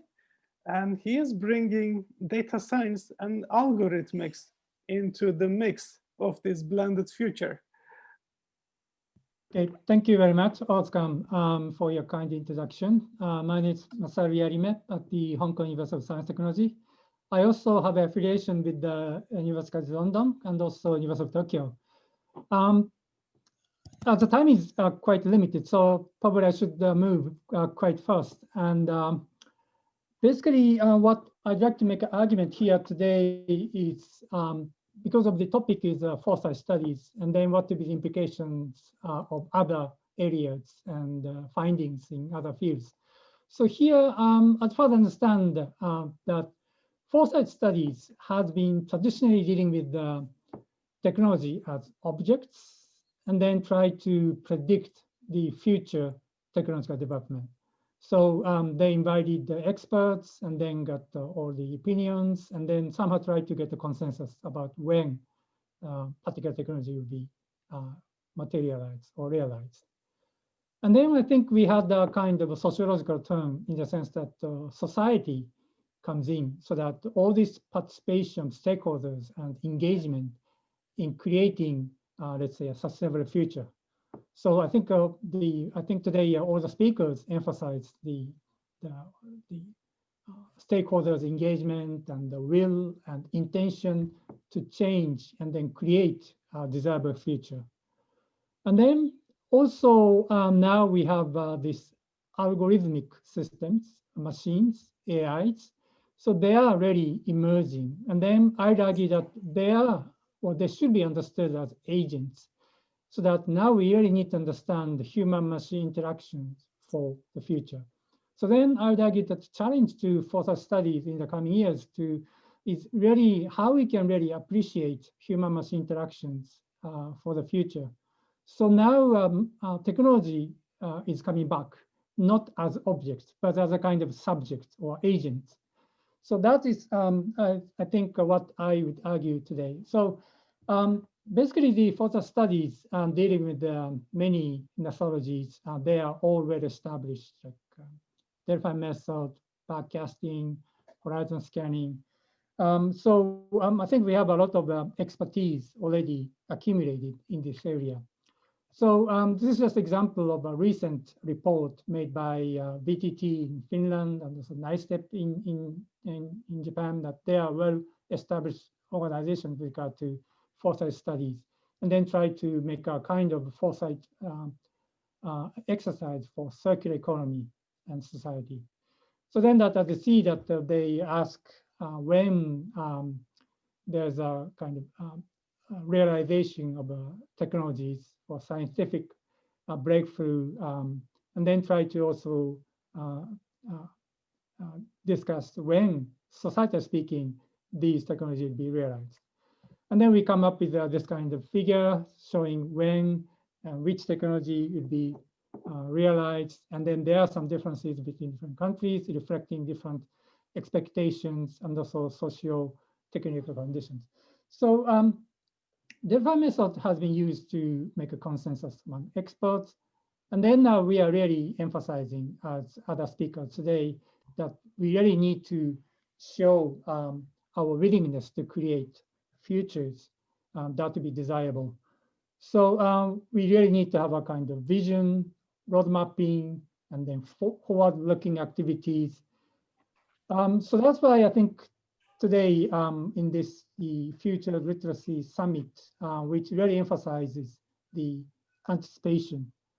So we really need to somehow make people aware of all these assumptions about the future, and then try to challenge these assumptions, and then try to create something desirable by ourselves. So we really need to make all these assumptions and then ability to anticipate from unconscious to conscious state. So that's why I think all today the speakers talk about all the activities from bottom up, so that we can really create a desirable future. And then we come to the emergence of big data and data-driven innovation. So we see all these smart cities, IoT, AI, autonomous vehicles. So the challenge is that how we can really deal with this big data challenge. So here, as you can see, basically we have a lot of data coming from different sources, and then we have all this data analytics.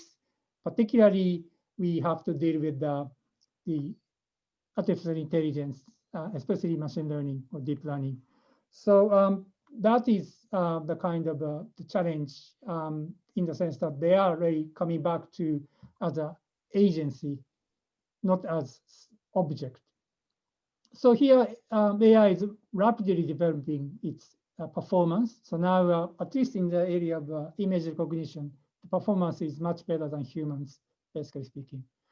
So one thing which we need to understand is that AI really evolved based on the experience in the real world. So by using them, that they really can improve their performance. So we really need to understand this training and adaptation so that how we can really make sense of the challenge of AI based on these two capacities on the side of humans. So we see all this new data-driven innovation appearing in different parts of cities, society, as a cyber physical systems. So what we are now dealing with this challenge as a policymaker, because now I'm working at the public policy division. So I'm now working with the student for PhD, and he's from Russia. And then we try to understand the digital twins for predicting the future, and then what are the challenges. So increasingly, digital twins are used for many objects, like machines, but also cities as a kind of complex social technical systems. So this is just an example of airports. So you can really see the actual situation with the real-time data. So we are trying to use this kind of digital twins to decision making, and particularly for policymakers to really understand what's going on the ground by putting all the sensors, cameras, IoTs. So one example is this virtual Singapore. Singapore has established a 3D model of the whole city, and then tried to use it as a kind of collaborative data platform with the stakeholders. So you can test all these different the policies and different planning, and then so we can simulate what will be the consequences. So this is just an image from the virtual Singapore. And then the value of this system of digital twins as policy tools has become clear in this COVID-19, because many governments try to use mathematical projections and simulations to guide their decision making. So they can use what if kind of scenarios, and then they can use these twins for simulating the consequences of potential intervention. So and then now we see where more traditional way of using these twins to use existing data, so that how we can expect the change in societal behavior of the people by using these algorithms, and then we get some quantitative the results. But also now we really need to see algorithmic systems as a kind of actors interacting with humans. So this is a kind of a new version of the science of artificial by Herbert Simon, in the sense that we really need to understand the behavior of machines and then their interactions with humans.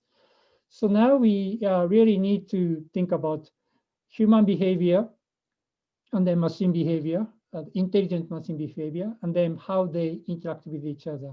And then we can somehow see the futures or the evolution of futures. So that will be, I think, a big challenge. So as you can see, there are a lot of algorithmic systems emerging in different areas, like the election system, justice system, and also autonomous vehicles, and then the markets, because all the AIs are now participants in market transactions. So in a way, I think this will be really the final point I just make. So the foresight study is very neat to incorporate human-machine interactions. So in the sense that we need to understand why machine came up with a particular prediction. And that could be because of the biases in data, or maybe the rules of the game of the simulation, or because of the deep learning that really it's not really easy or possible to interpret how you got a particular result out of this deep learning system. And then how the patterns of human decision making will be influenced by all these algorithmic systems, in the sense that because the policymakers or decision makers in companies or decision makers in society would get some advice with regard to what should be the future. And then we also understand actually how decision makings can be made in a particular context of socio-economic systems. So we really need to understand all this machine behavior, human behavior, and also planning by humans, and also situated actions in actual context and conditions. So in the end, the foresight studies need to deal with this hybrid human machine behavior. Now the machines are coming back as agents, so that how we can really incorporate machine behavior and human machine interactions in looking at the futures, and then creating a future would be, I think, one of the biggest challenges in the coming years for foresight studies. So thank you very much.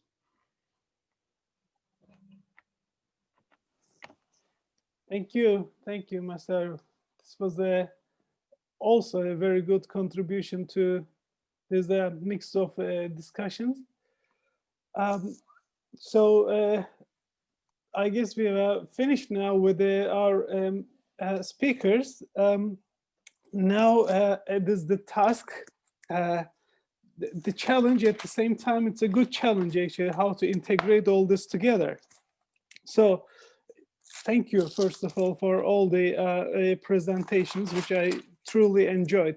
I'll just begin with a kind of very quick run through the presentations we heard, and then we'll probably ask and address some points our presenters made, and then we can have an open kind of conversation with our participants.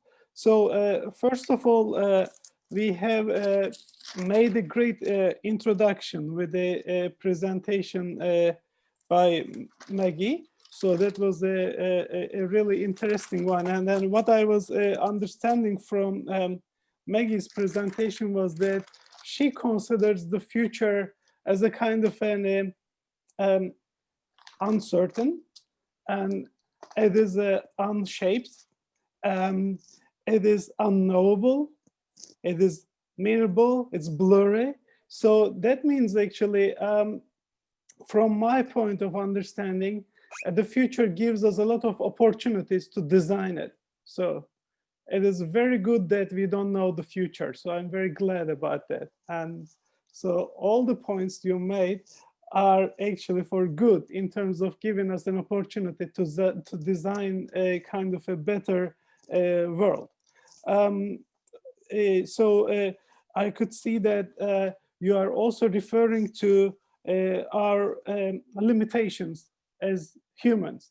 So you reminded me the talks I had with my PhD supervisor, and he was always referring to the humans' weaknesses. That if we are aware of our weaknesses, of course, then this gives us a lot of opportunity to see what we can do with them and how we can improve them, right? James Joyce, a very famous Irish poet, and he talked about these limitations of human, and three of them he summarized: bounded rationality, so in terms of like our understanding of the situations, limited information processing capability, and opportunism. So we probably see all of this in our daily lives, and this is why probably we end up with all sorts of big congestions that you were showing in your presentation.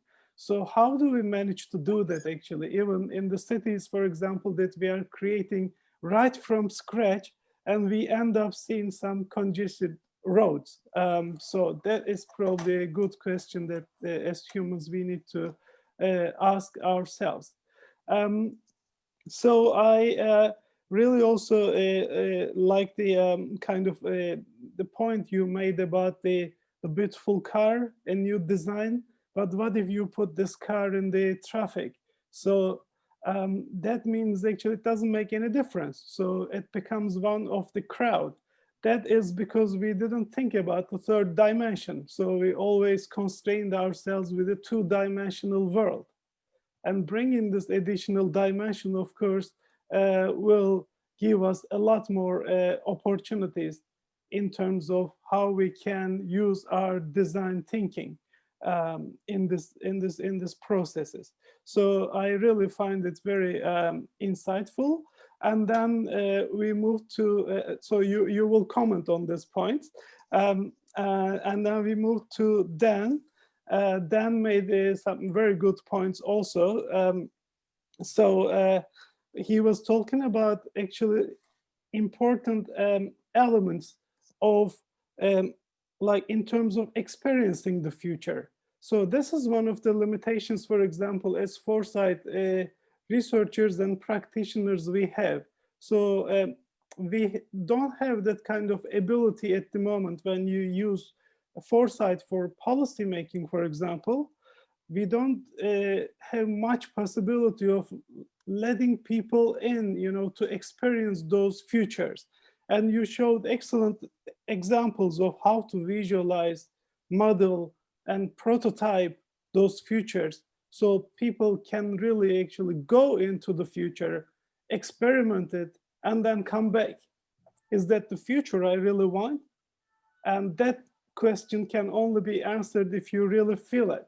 And your actually presentation gave us that we can use multiple senses to see and to feel kind of that future space, which is not there yet, but at least we can have a very good glimpse of it. So that was really helpful.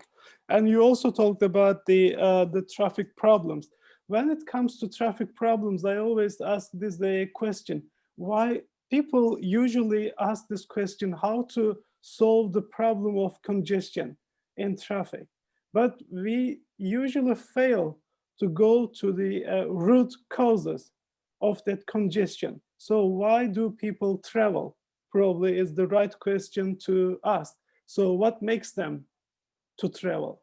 And we are continuously trying to make the traffic systems more efficient, you know, and then road systems, transport infrastructures, and so on. But do we really ask ourselves why people have to move from point A to B at certain times of the day and all at the same time, and then create this sort of big congestion?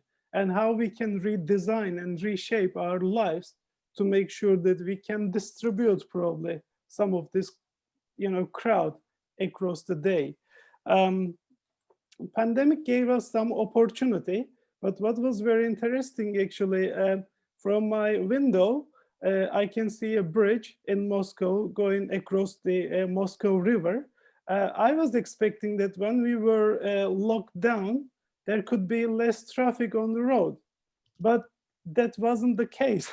I mean, the road was really congested, and it was even more. The reason was that people started using their individual cars. So Moscow has a very well developed metro underground system. And of course, it is used very heavily during the day by millions of people.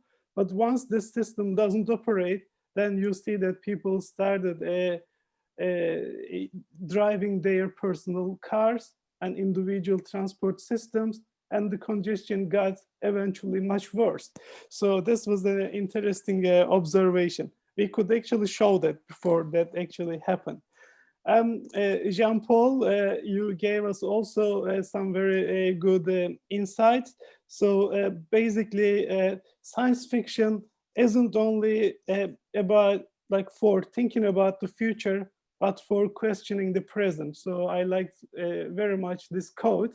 So it gives some opportunity to show people what kind of consequences their actions may create. So that was a very good way of connecting the future with the present, because the future is the consequence of present, and roots and foundations of the future basically lie in the present. So this was a very good opportunity to show people that their actions from today will shape the future. And if they want to change something in the future, they need to change their course of action. So this was the kind of main lesson for me from your presentation. And Rafael talked about arts and foresight. Art is, of course, a part of our life. And we see that it is not fundamentally like independent from the current economy, technology, politics, and moods of people. So when I was listening to your presentation, I just wondered how, for example, the pandemic affected the arts, whether it will create some kind of new movements, new ideas, and new concepts, because it has truly affected our minds in many different ways under lockdown. So what people started thinking, what people started doing. So I would be very interested in seeing that. And I also like the idea of using future prototyping, again, as showing people by using art and showing people what kind of futures there might be. But of course, with some kind of more imaginative, more creative, and more divergent thinking ways. So it is definitely true when you said art is a part of our futures literacy, and it should be our futures literacy, a part of it, an essential part of it. So we should continuously seek for how we bring this, how we bridge these two fields together. They are not totally independent from each other. I got a very good understanding in our history of architecture classes of that, when we were seeing how Renaissance, how Gothic, architectures were emerging, and what were the causes of them, and how people were thinking very clearly when there was the time of peace, and how the thinking was blurred when there was war, diseases, and all the economic problems and so on. So they're really very close relationships, and we should really see this and maintain.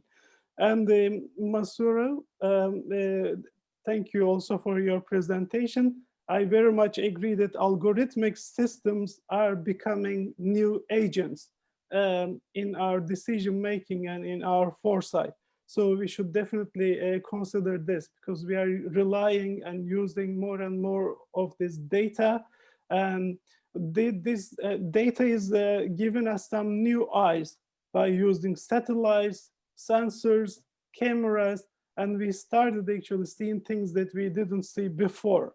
That is why we should definitely bring this together in terms of human-machine interaction, but not only interaction, but in terms of human-machine convergence, because eventually we will see some kind of a convergence between humans and machine.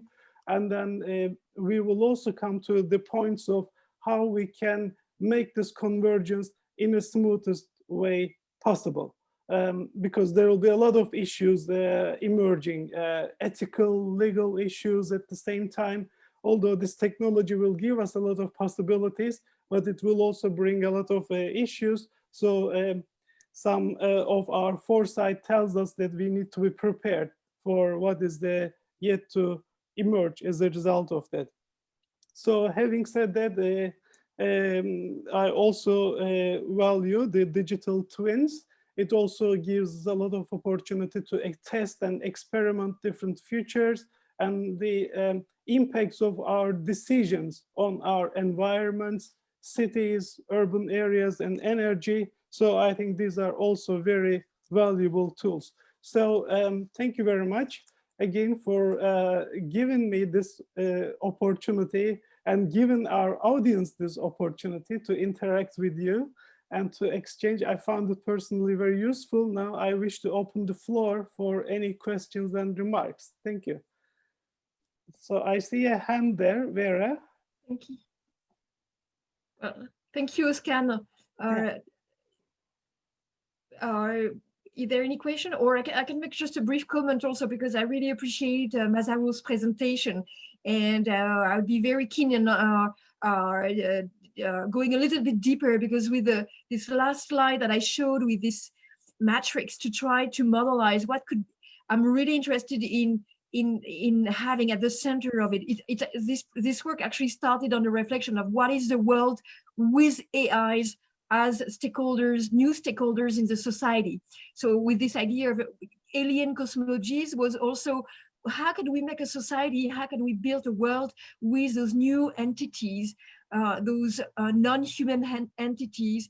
And also using that term of alien, it was in regards to AIs, but also I consider that human beings themselves are a little bit alien to themselves, because with the latest research on neuroscience, on consciousness, on body functioning, on genetics, we realize that all our core understanding of what it is to be a human are actually not so clear anymore. So we need to readdress as much what are those new agents and those new bodies, and also what is it to be a human on a planet where we realize that in the last 200 years,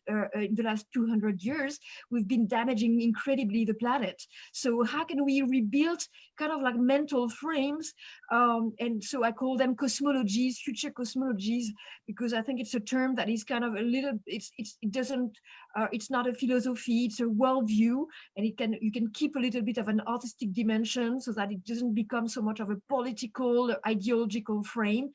Keep it a little bit open and blurry so that it's it remains humble and appropriable by everyone. And I'd be very, I think there is some matrix to design to address what is this world with AIs. Like I'd be really keen on engaging in a conversation with you on that point. And I'm sure Jean-Paul, Maggie, and Dan could be also interesting minds on that table. This conversation should definitely continue. Yes, I agree. Yes, we have a Johan. Yes, yeah, directly to Raphael's comment, because for me, again, her talk was amazing. The first time I meet future researchers who imply a little bit of history. And I would like to add I'm a chemist by training and did a PhD in early modern times medicine. And I was lucky to meet a guy who sent me back into Baroque times to meet cosmologists from this time, Athanasius Kircher, a Jesuit, and Robert Flood, a British, let's call him after Cousanian philosopher. And yeah, I think it's really interesting to look to some specific historian examples who did already cosmology and relate them to this other presentations. Amazing what's already happening. These examples which you showed from science fiction literature, I think these resources are already amazing, and let's try to combine the right examples. Thank you. Thank you. And Dan said that he is leaving in a few minutes. So Dan, would you like to say something before you leave us? Thank you. Yeah, I do have to dash, but thank you for inviting me. One thing that occurs to me, just I'll leave you with this thought and run, but is the rebalancing around non-human forms of life, sort of human life and non-human life being rebalanced in the context of biodiversity seems to be such a strong emerging theme. And I like aligning that personally with Raphael's comments about artificial intelligences or different types of intelligences, and understanding that maybe the relationship between animal or non-human life intelligences, if I can use that word, and artificial intelligences created by humans and humans themselves, and the way that we play that out together. It's why in the brief story I showed, the opening paragraph, you wouldn't have seen it because I moved so quickly, but it was a city street with a fox and a cleaning robot and a human and some plants all in the same space.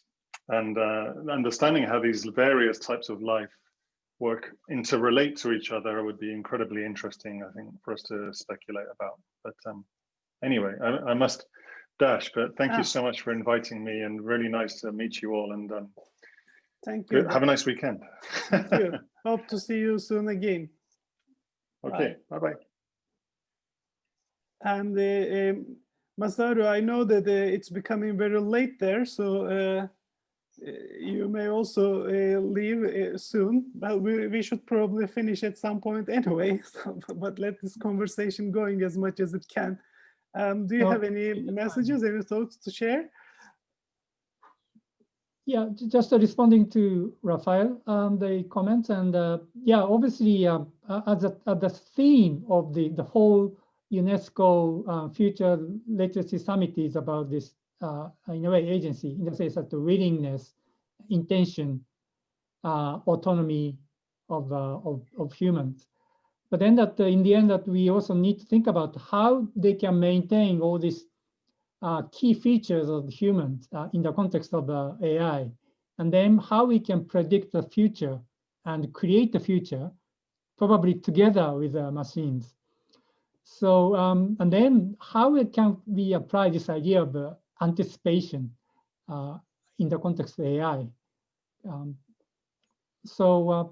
Yeah, I don't have any answer, but I'm really stimulated by the reactions by Raphael on this point. Thank you. Yeah, I mean, it's like a AI. It's the logic of correlation, no? Algorithm thinking. It's like all about correlation, which is not a demonstration. It's not. It's a very different cognitive. It's really another form of reasoning. It's not the scientific procedure. It's correlation. It's correlation based, and I think from a deep understanding of how algorithms are. You know, what is the cognitive design of AI? That I think that can help us to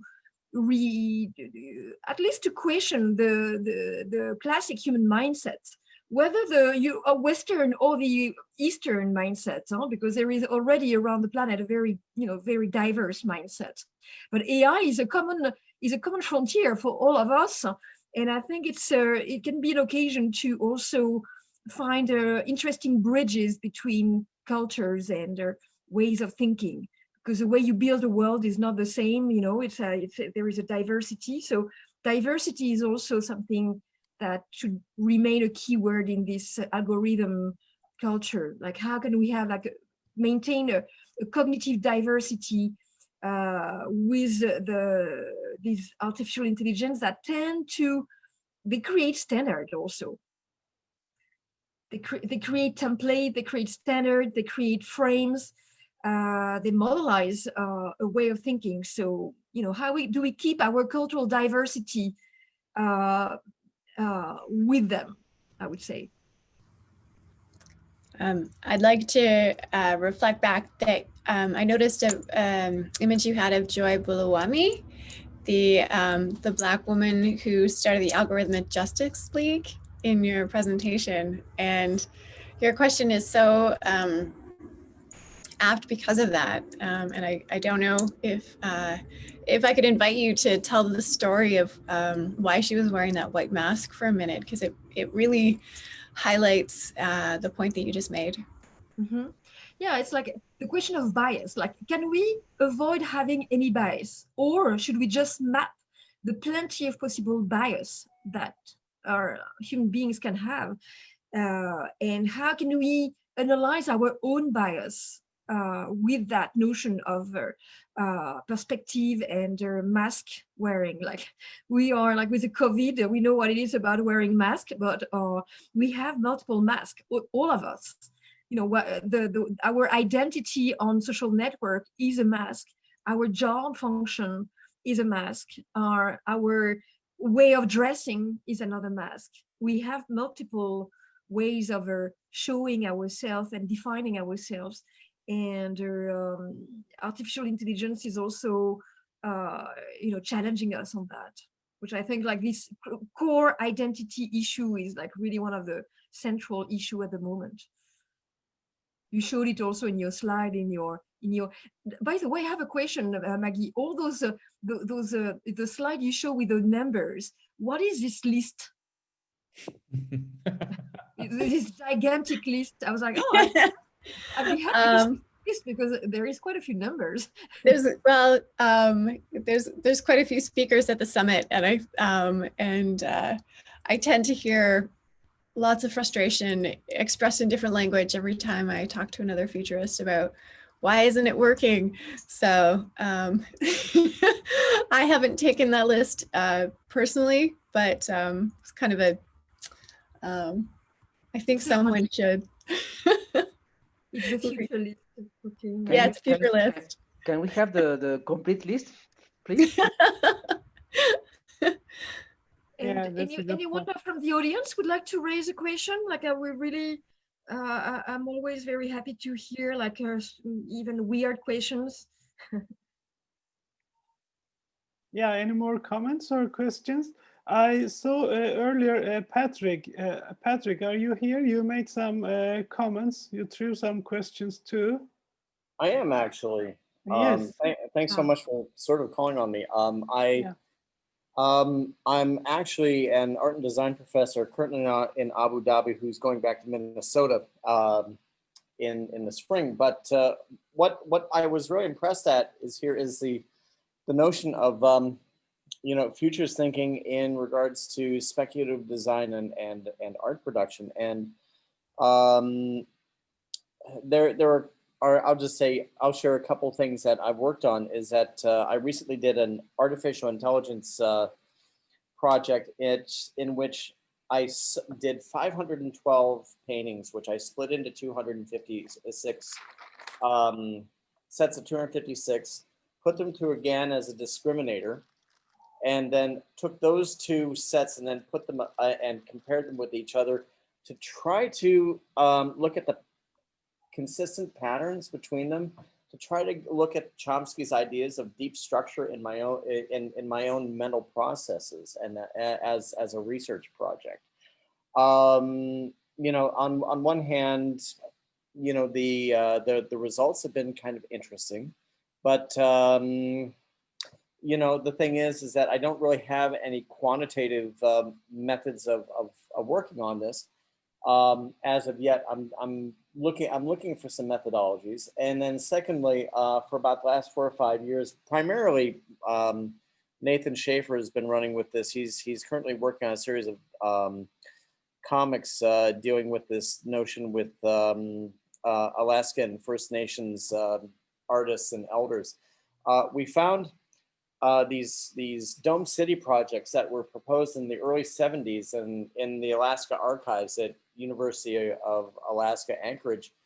And this led to a large body of work inspired by Bruce Sterling's desire for more 22nd century fiction, looking at climate fiction based on a future in which these dome cities came to pass. And so the thing is that we were able to talk about things, have dialogues with First Nations, look at Indigenous studies, look at the idea of alternate futures in which, basically contingent futures in which we have, a climate catastrophe or a climate resolution. And so the thing is in this, it's ongoing, probably about 5 years old at this point. I think what impressed me with, the LID and Jean Paul's work is the idea of, I have other friends like Paul Vanus at University of Buffalo in the States, is the notion that art and design as speculative tool in foresight research, I think, is something that's really powerful, not necessarily overlooked, but maybe sometimes not always the first thing that's looked at. And I really appreciated what was going on, especially John Paul's use of LiDAR, Minecraft, and AR. That really blew my mind open to look at these scenarios. So thank you. Thanks, Patrick. Thanks for coming in. And I saw Yuna, you commented. So you are interested in some foresight exercises which has some arts or science fiction. Yes. Yeah. Would you Oh. like to elaborate a bit more on that? Oh. What you do and what you are interested in? So then we can see if we can address your questions. Oh, maybe I will just ask some question to Jean and Raphael, like what are the positive impacts and any potential people? If some weakness need to be considered, I will put the, here. Like consider when you worked as a foresight panel for particularly government agency. Actually, I didn't heard about the Jean Paul's presentation. And have you have any experience that you feel you can put your best foot forward in foresight project? Actually, I didn't prepare well for the question. So. No, that's very good. Thank you. It's an important question, of course. Raphael, you want to? Well, I mean, I've done quite a few projects on the future of cities, and that's one of my main specialty. There is plenty of ways to address the future at an urban scale. If you talk to politicians, if you are the people you work for, if you do the foresight at a policy making level, it's important to have two facets. One is to make sure that the colleagues that are on board in the administration are learn from the process, are fully engaged. It's not that they, it's not that they ask some kind of foresight report on the side and then it's on the table and then we see what we do with it. It's important that they are engaged in the foresight research, so that it's, because otherwise, the foresight project will remain in a corner and it will not have any impact. Okay, so first thing, make sure the people you work with are committed. They are in whatever the amount of time they can give to it, but they need to be engaged. Secondly, if you want to do project with art, you have to be careful about how you involve the art communities in the project. There is a right moment, there is different scales and different moment where it's relevant to have artistic contribution. At another moment, it might be, if you want to be fostering urban innovation, you might prefer to work with designers and architects to support innovation and have like societal mobilization. If you want to have like more like a broad citizen perspective and be more event oriented and then you can have the input of artists, but then it will be more chaotic, okay? And it's important that the artists are not used as an instrument, because artists, you're going to invite them, but they're going to do whatever they want. Like art is not something that can be mastered and controlled. So you have to know how to work with that kind of like a little bit of a messy community with also political vision. So it's important to bring that community at the right moment. And sometimes it's easier to bring them, in a workshop with politicians at the very beginning of the project, just so that you open the mind of the politician before you start to even do anything. And then and maybe have them again at the end of the project. But each time it's a different story. I mean, I'd be happy to speak with you like about methodologies. I'm very keen on promoting also creative process to support urban resilience. I think urban resilience is like really the approach nowadays to have like a sustainable and inclusive development of cities. That is also appropriate to support an economic development, because also with the COVID crisis, we see that cities are suffering, the economy is really damaged. And so the resilience model is also a good template to address the future of cities. I mean, I could make another half an hour conference on the future of cities, like methods, and also going back on the history of cities, why, at some point, because all the cities we live in are the result, also they have been shaped by the industrial era. They're really the modernist era in the last 200 years, 100 years, they have been shaped by automobiles, like factories, offices, and now we are like they are going under another round of a very structural transformation because of the digital transition, of the COVID, of the environmental transition. So we are shifting to a new era. And I actually use also the template I showed you with like this kind of blurry map. It is also this template is also the result of like those 20 years of reflection of the transform of cities, transformation of economy, transformation of academia, transformation of art. And so it's a kind of like multidimensional matrix. And I like to use that kind of like tools to help people design their futures. Yeah. But please, I mean, you can go on my website and reach out to me with pleasure. Yeah. This I will look into that. conversation Thank you. should, yeah, definitely continue. Actually, I am involved in many national foresight exercises, and there's one which is ongoing. I guess you were in our previous session. Yes, Yuna, I saw you, I think, among the participants, about South Africa and science, technology, innovation foresight for South Africa, which as an exercise, we had an opportunity to use big data approaches to a large extent. So we have a new system which is called Intelligent Foresight Analytics, and we try to kind of analyze a large number of data and then create some, of course, beautiful visualizations. So Rafael, I can just show you a lot more of those visualizations and then how they are made use in our foresight exercises, but it shouldn't be only data. As you say, we need to definitely bring this arts, science together. And foresight is, a part of foresight should be chaos, a part of foresight should be mess, but then we should, yes, we should think out of the box, but then we should find a way to put things into box again, a new box, a better box. So convergent thinking is also needed, but it should also start with a divergent thinking, where you have a lot of different ideas coming, they are mixed and they are meeting and creating some synergies, and then some new innovations are emerging. Otherwise, if we are just bringing like-minded people, and if they are talking about continuously the problems we faced, this was most of the boring foresight panels. I mean, I had to attend for many years. Then I saw that this doesn't take us anywhere. Problem-oriented thinking, limited thinking, silo thinking.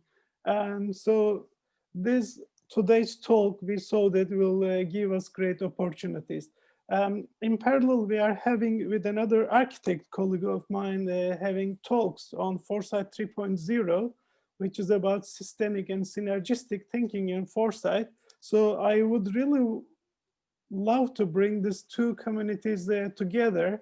I will also post here my email address. So we will organize another meeting in the near future. So if you could also come and join, our group will make one more progress, kind of a better progress in terms of improving our foresight practice. And So, maybe for finishing yes, everything, to answer to Yuna, I used some speculative design and science fiction last year for a city here in Ecuador, and we sent a document to the mayor of the city, but we are not sure if he's going to make some public policies with that document. But it was interesting, and the university with which I was working, we're going to repeat the experience with other cities in 2021. So we are going to repeat the process. We use the science fiction, I use the speculative design, other tools in order to imagine that kind of cities in 30 years. So the good point is that cities are interested, but here in Latin America is a little complicated because people think a lot about the present and not so much about the future.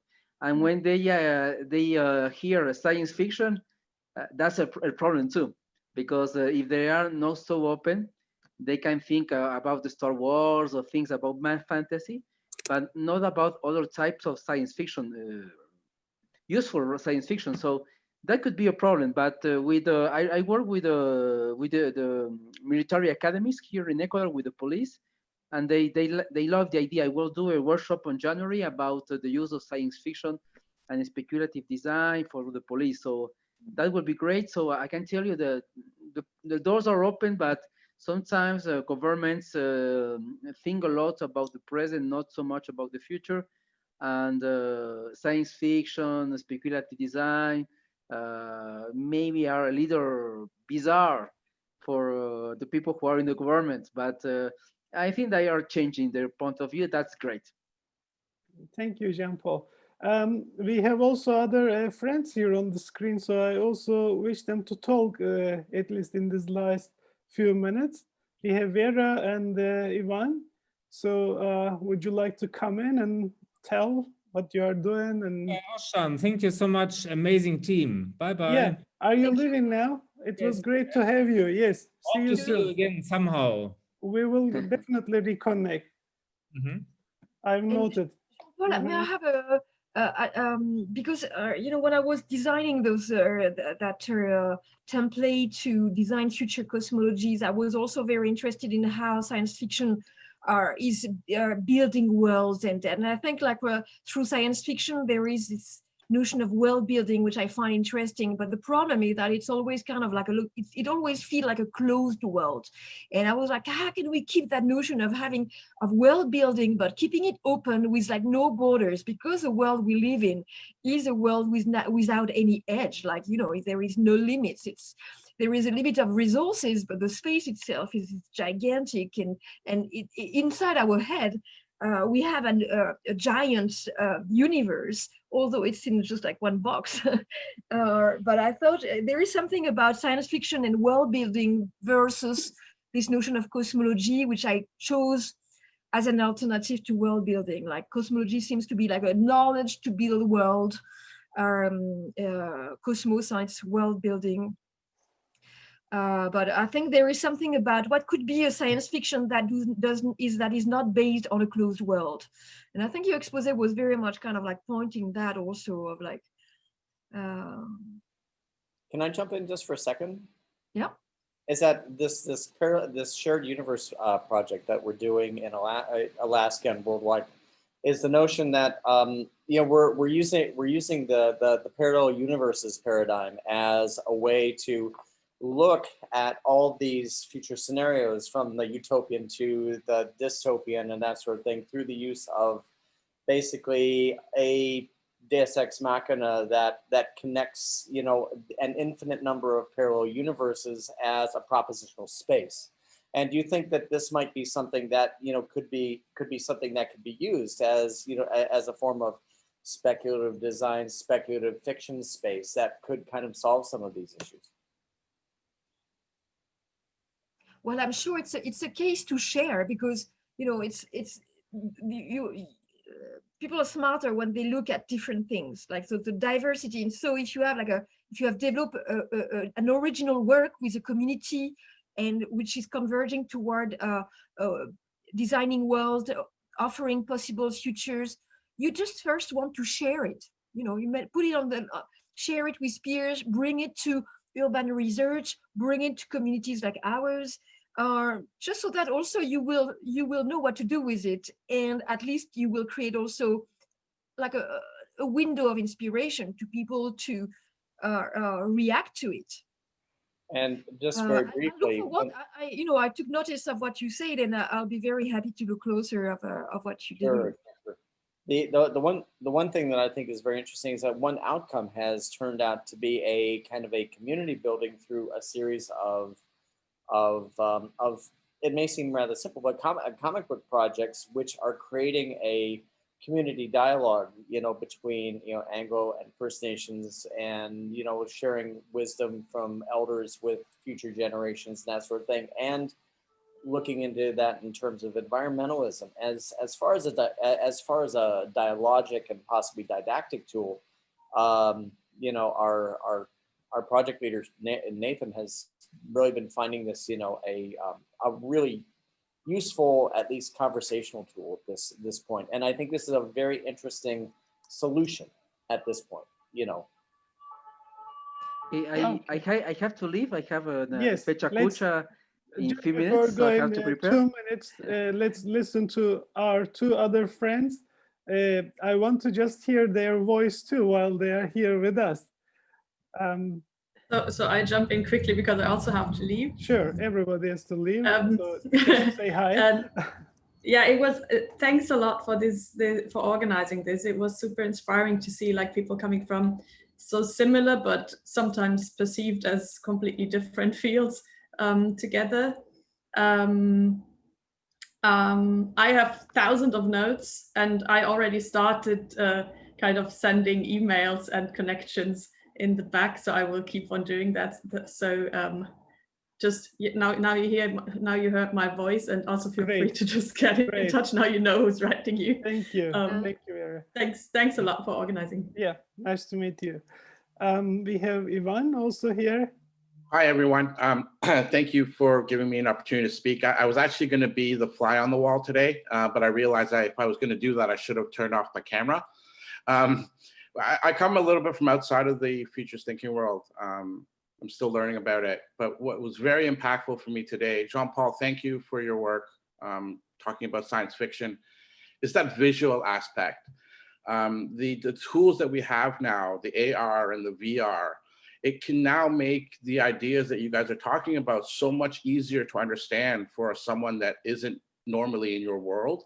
And I think that's so important right now with how the digital, all the digital things that we have access to use it properly, to try to convey the message and communicate the message of how important the work that everyone in this room does and how it's going to be impactful for the future. Like that Singapore, that 3D Singapore that Dan was brought, oh my gosh, so impactful. And it allows so many more different people to understand exactly what you're trying to drill down into.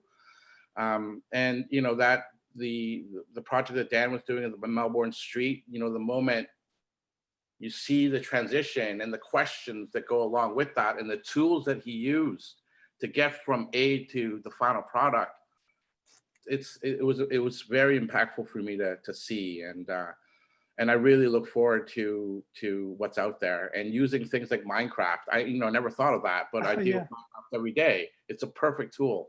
So many generations understand how how great that is, or things like Lego, or just brilliant ways to communicate new ideas now. So thank you for bringing that stuff and bringing it to light. Yeah. Thank you. Yes, Jean-Paul. For saying goodbye because I have to leave. Yes. So thanks Okay. everyone again. Bye bye. Salut.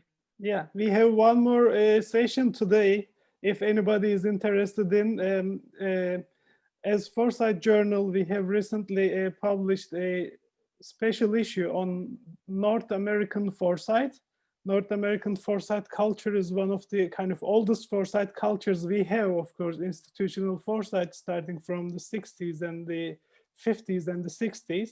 So today we are launching our special issue with our guest editor, Jonathan Keloff from Canada. So if you have nothing else to do in this beautiful Friday night, I'm sure you have a lot of other things to do, but feel free to join us. We'll be happy to see you all. It will be at 8 p.m. Paris time. So, and what do we find the link? Yeah, I can just post the link in here. I posted everywhere, actually, on my Facebook, LinkedIn, Twitter, Instagram, but I'll just find it now for you. Just give me a second, so you can. We can find it on your. Yeah, well, for the ones who are probably not connected yet, but we will eventually be connected, I guess. So it is.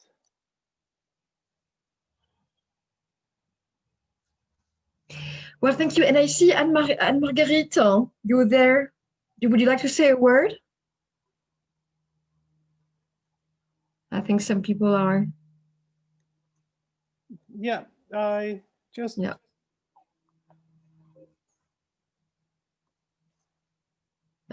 Okay, I just copied this here. So in case anybody wants to join. 8 p.m. Yeah, 8 p.m. your time, 7 p.m. UK time, and Hong Kong time. It will be very late probably. Masar will be sleeping by that time. So thanks again, everyone, for the great session. This session thank you, Scan. Has been fully recorded. Thank you. So I'll you. aim to upload it on YouTube for further reference. You can always come back and see it again.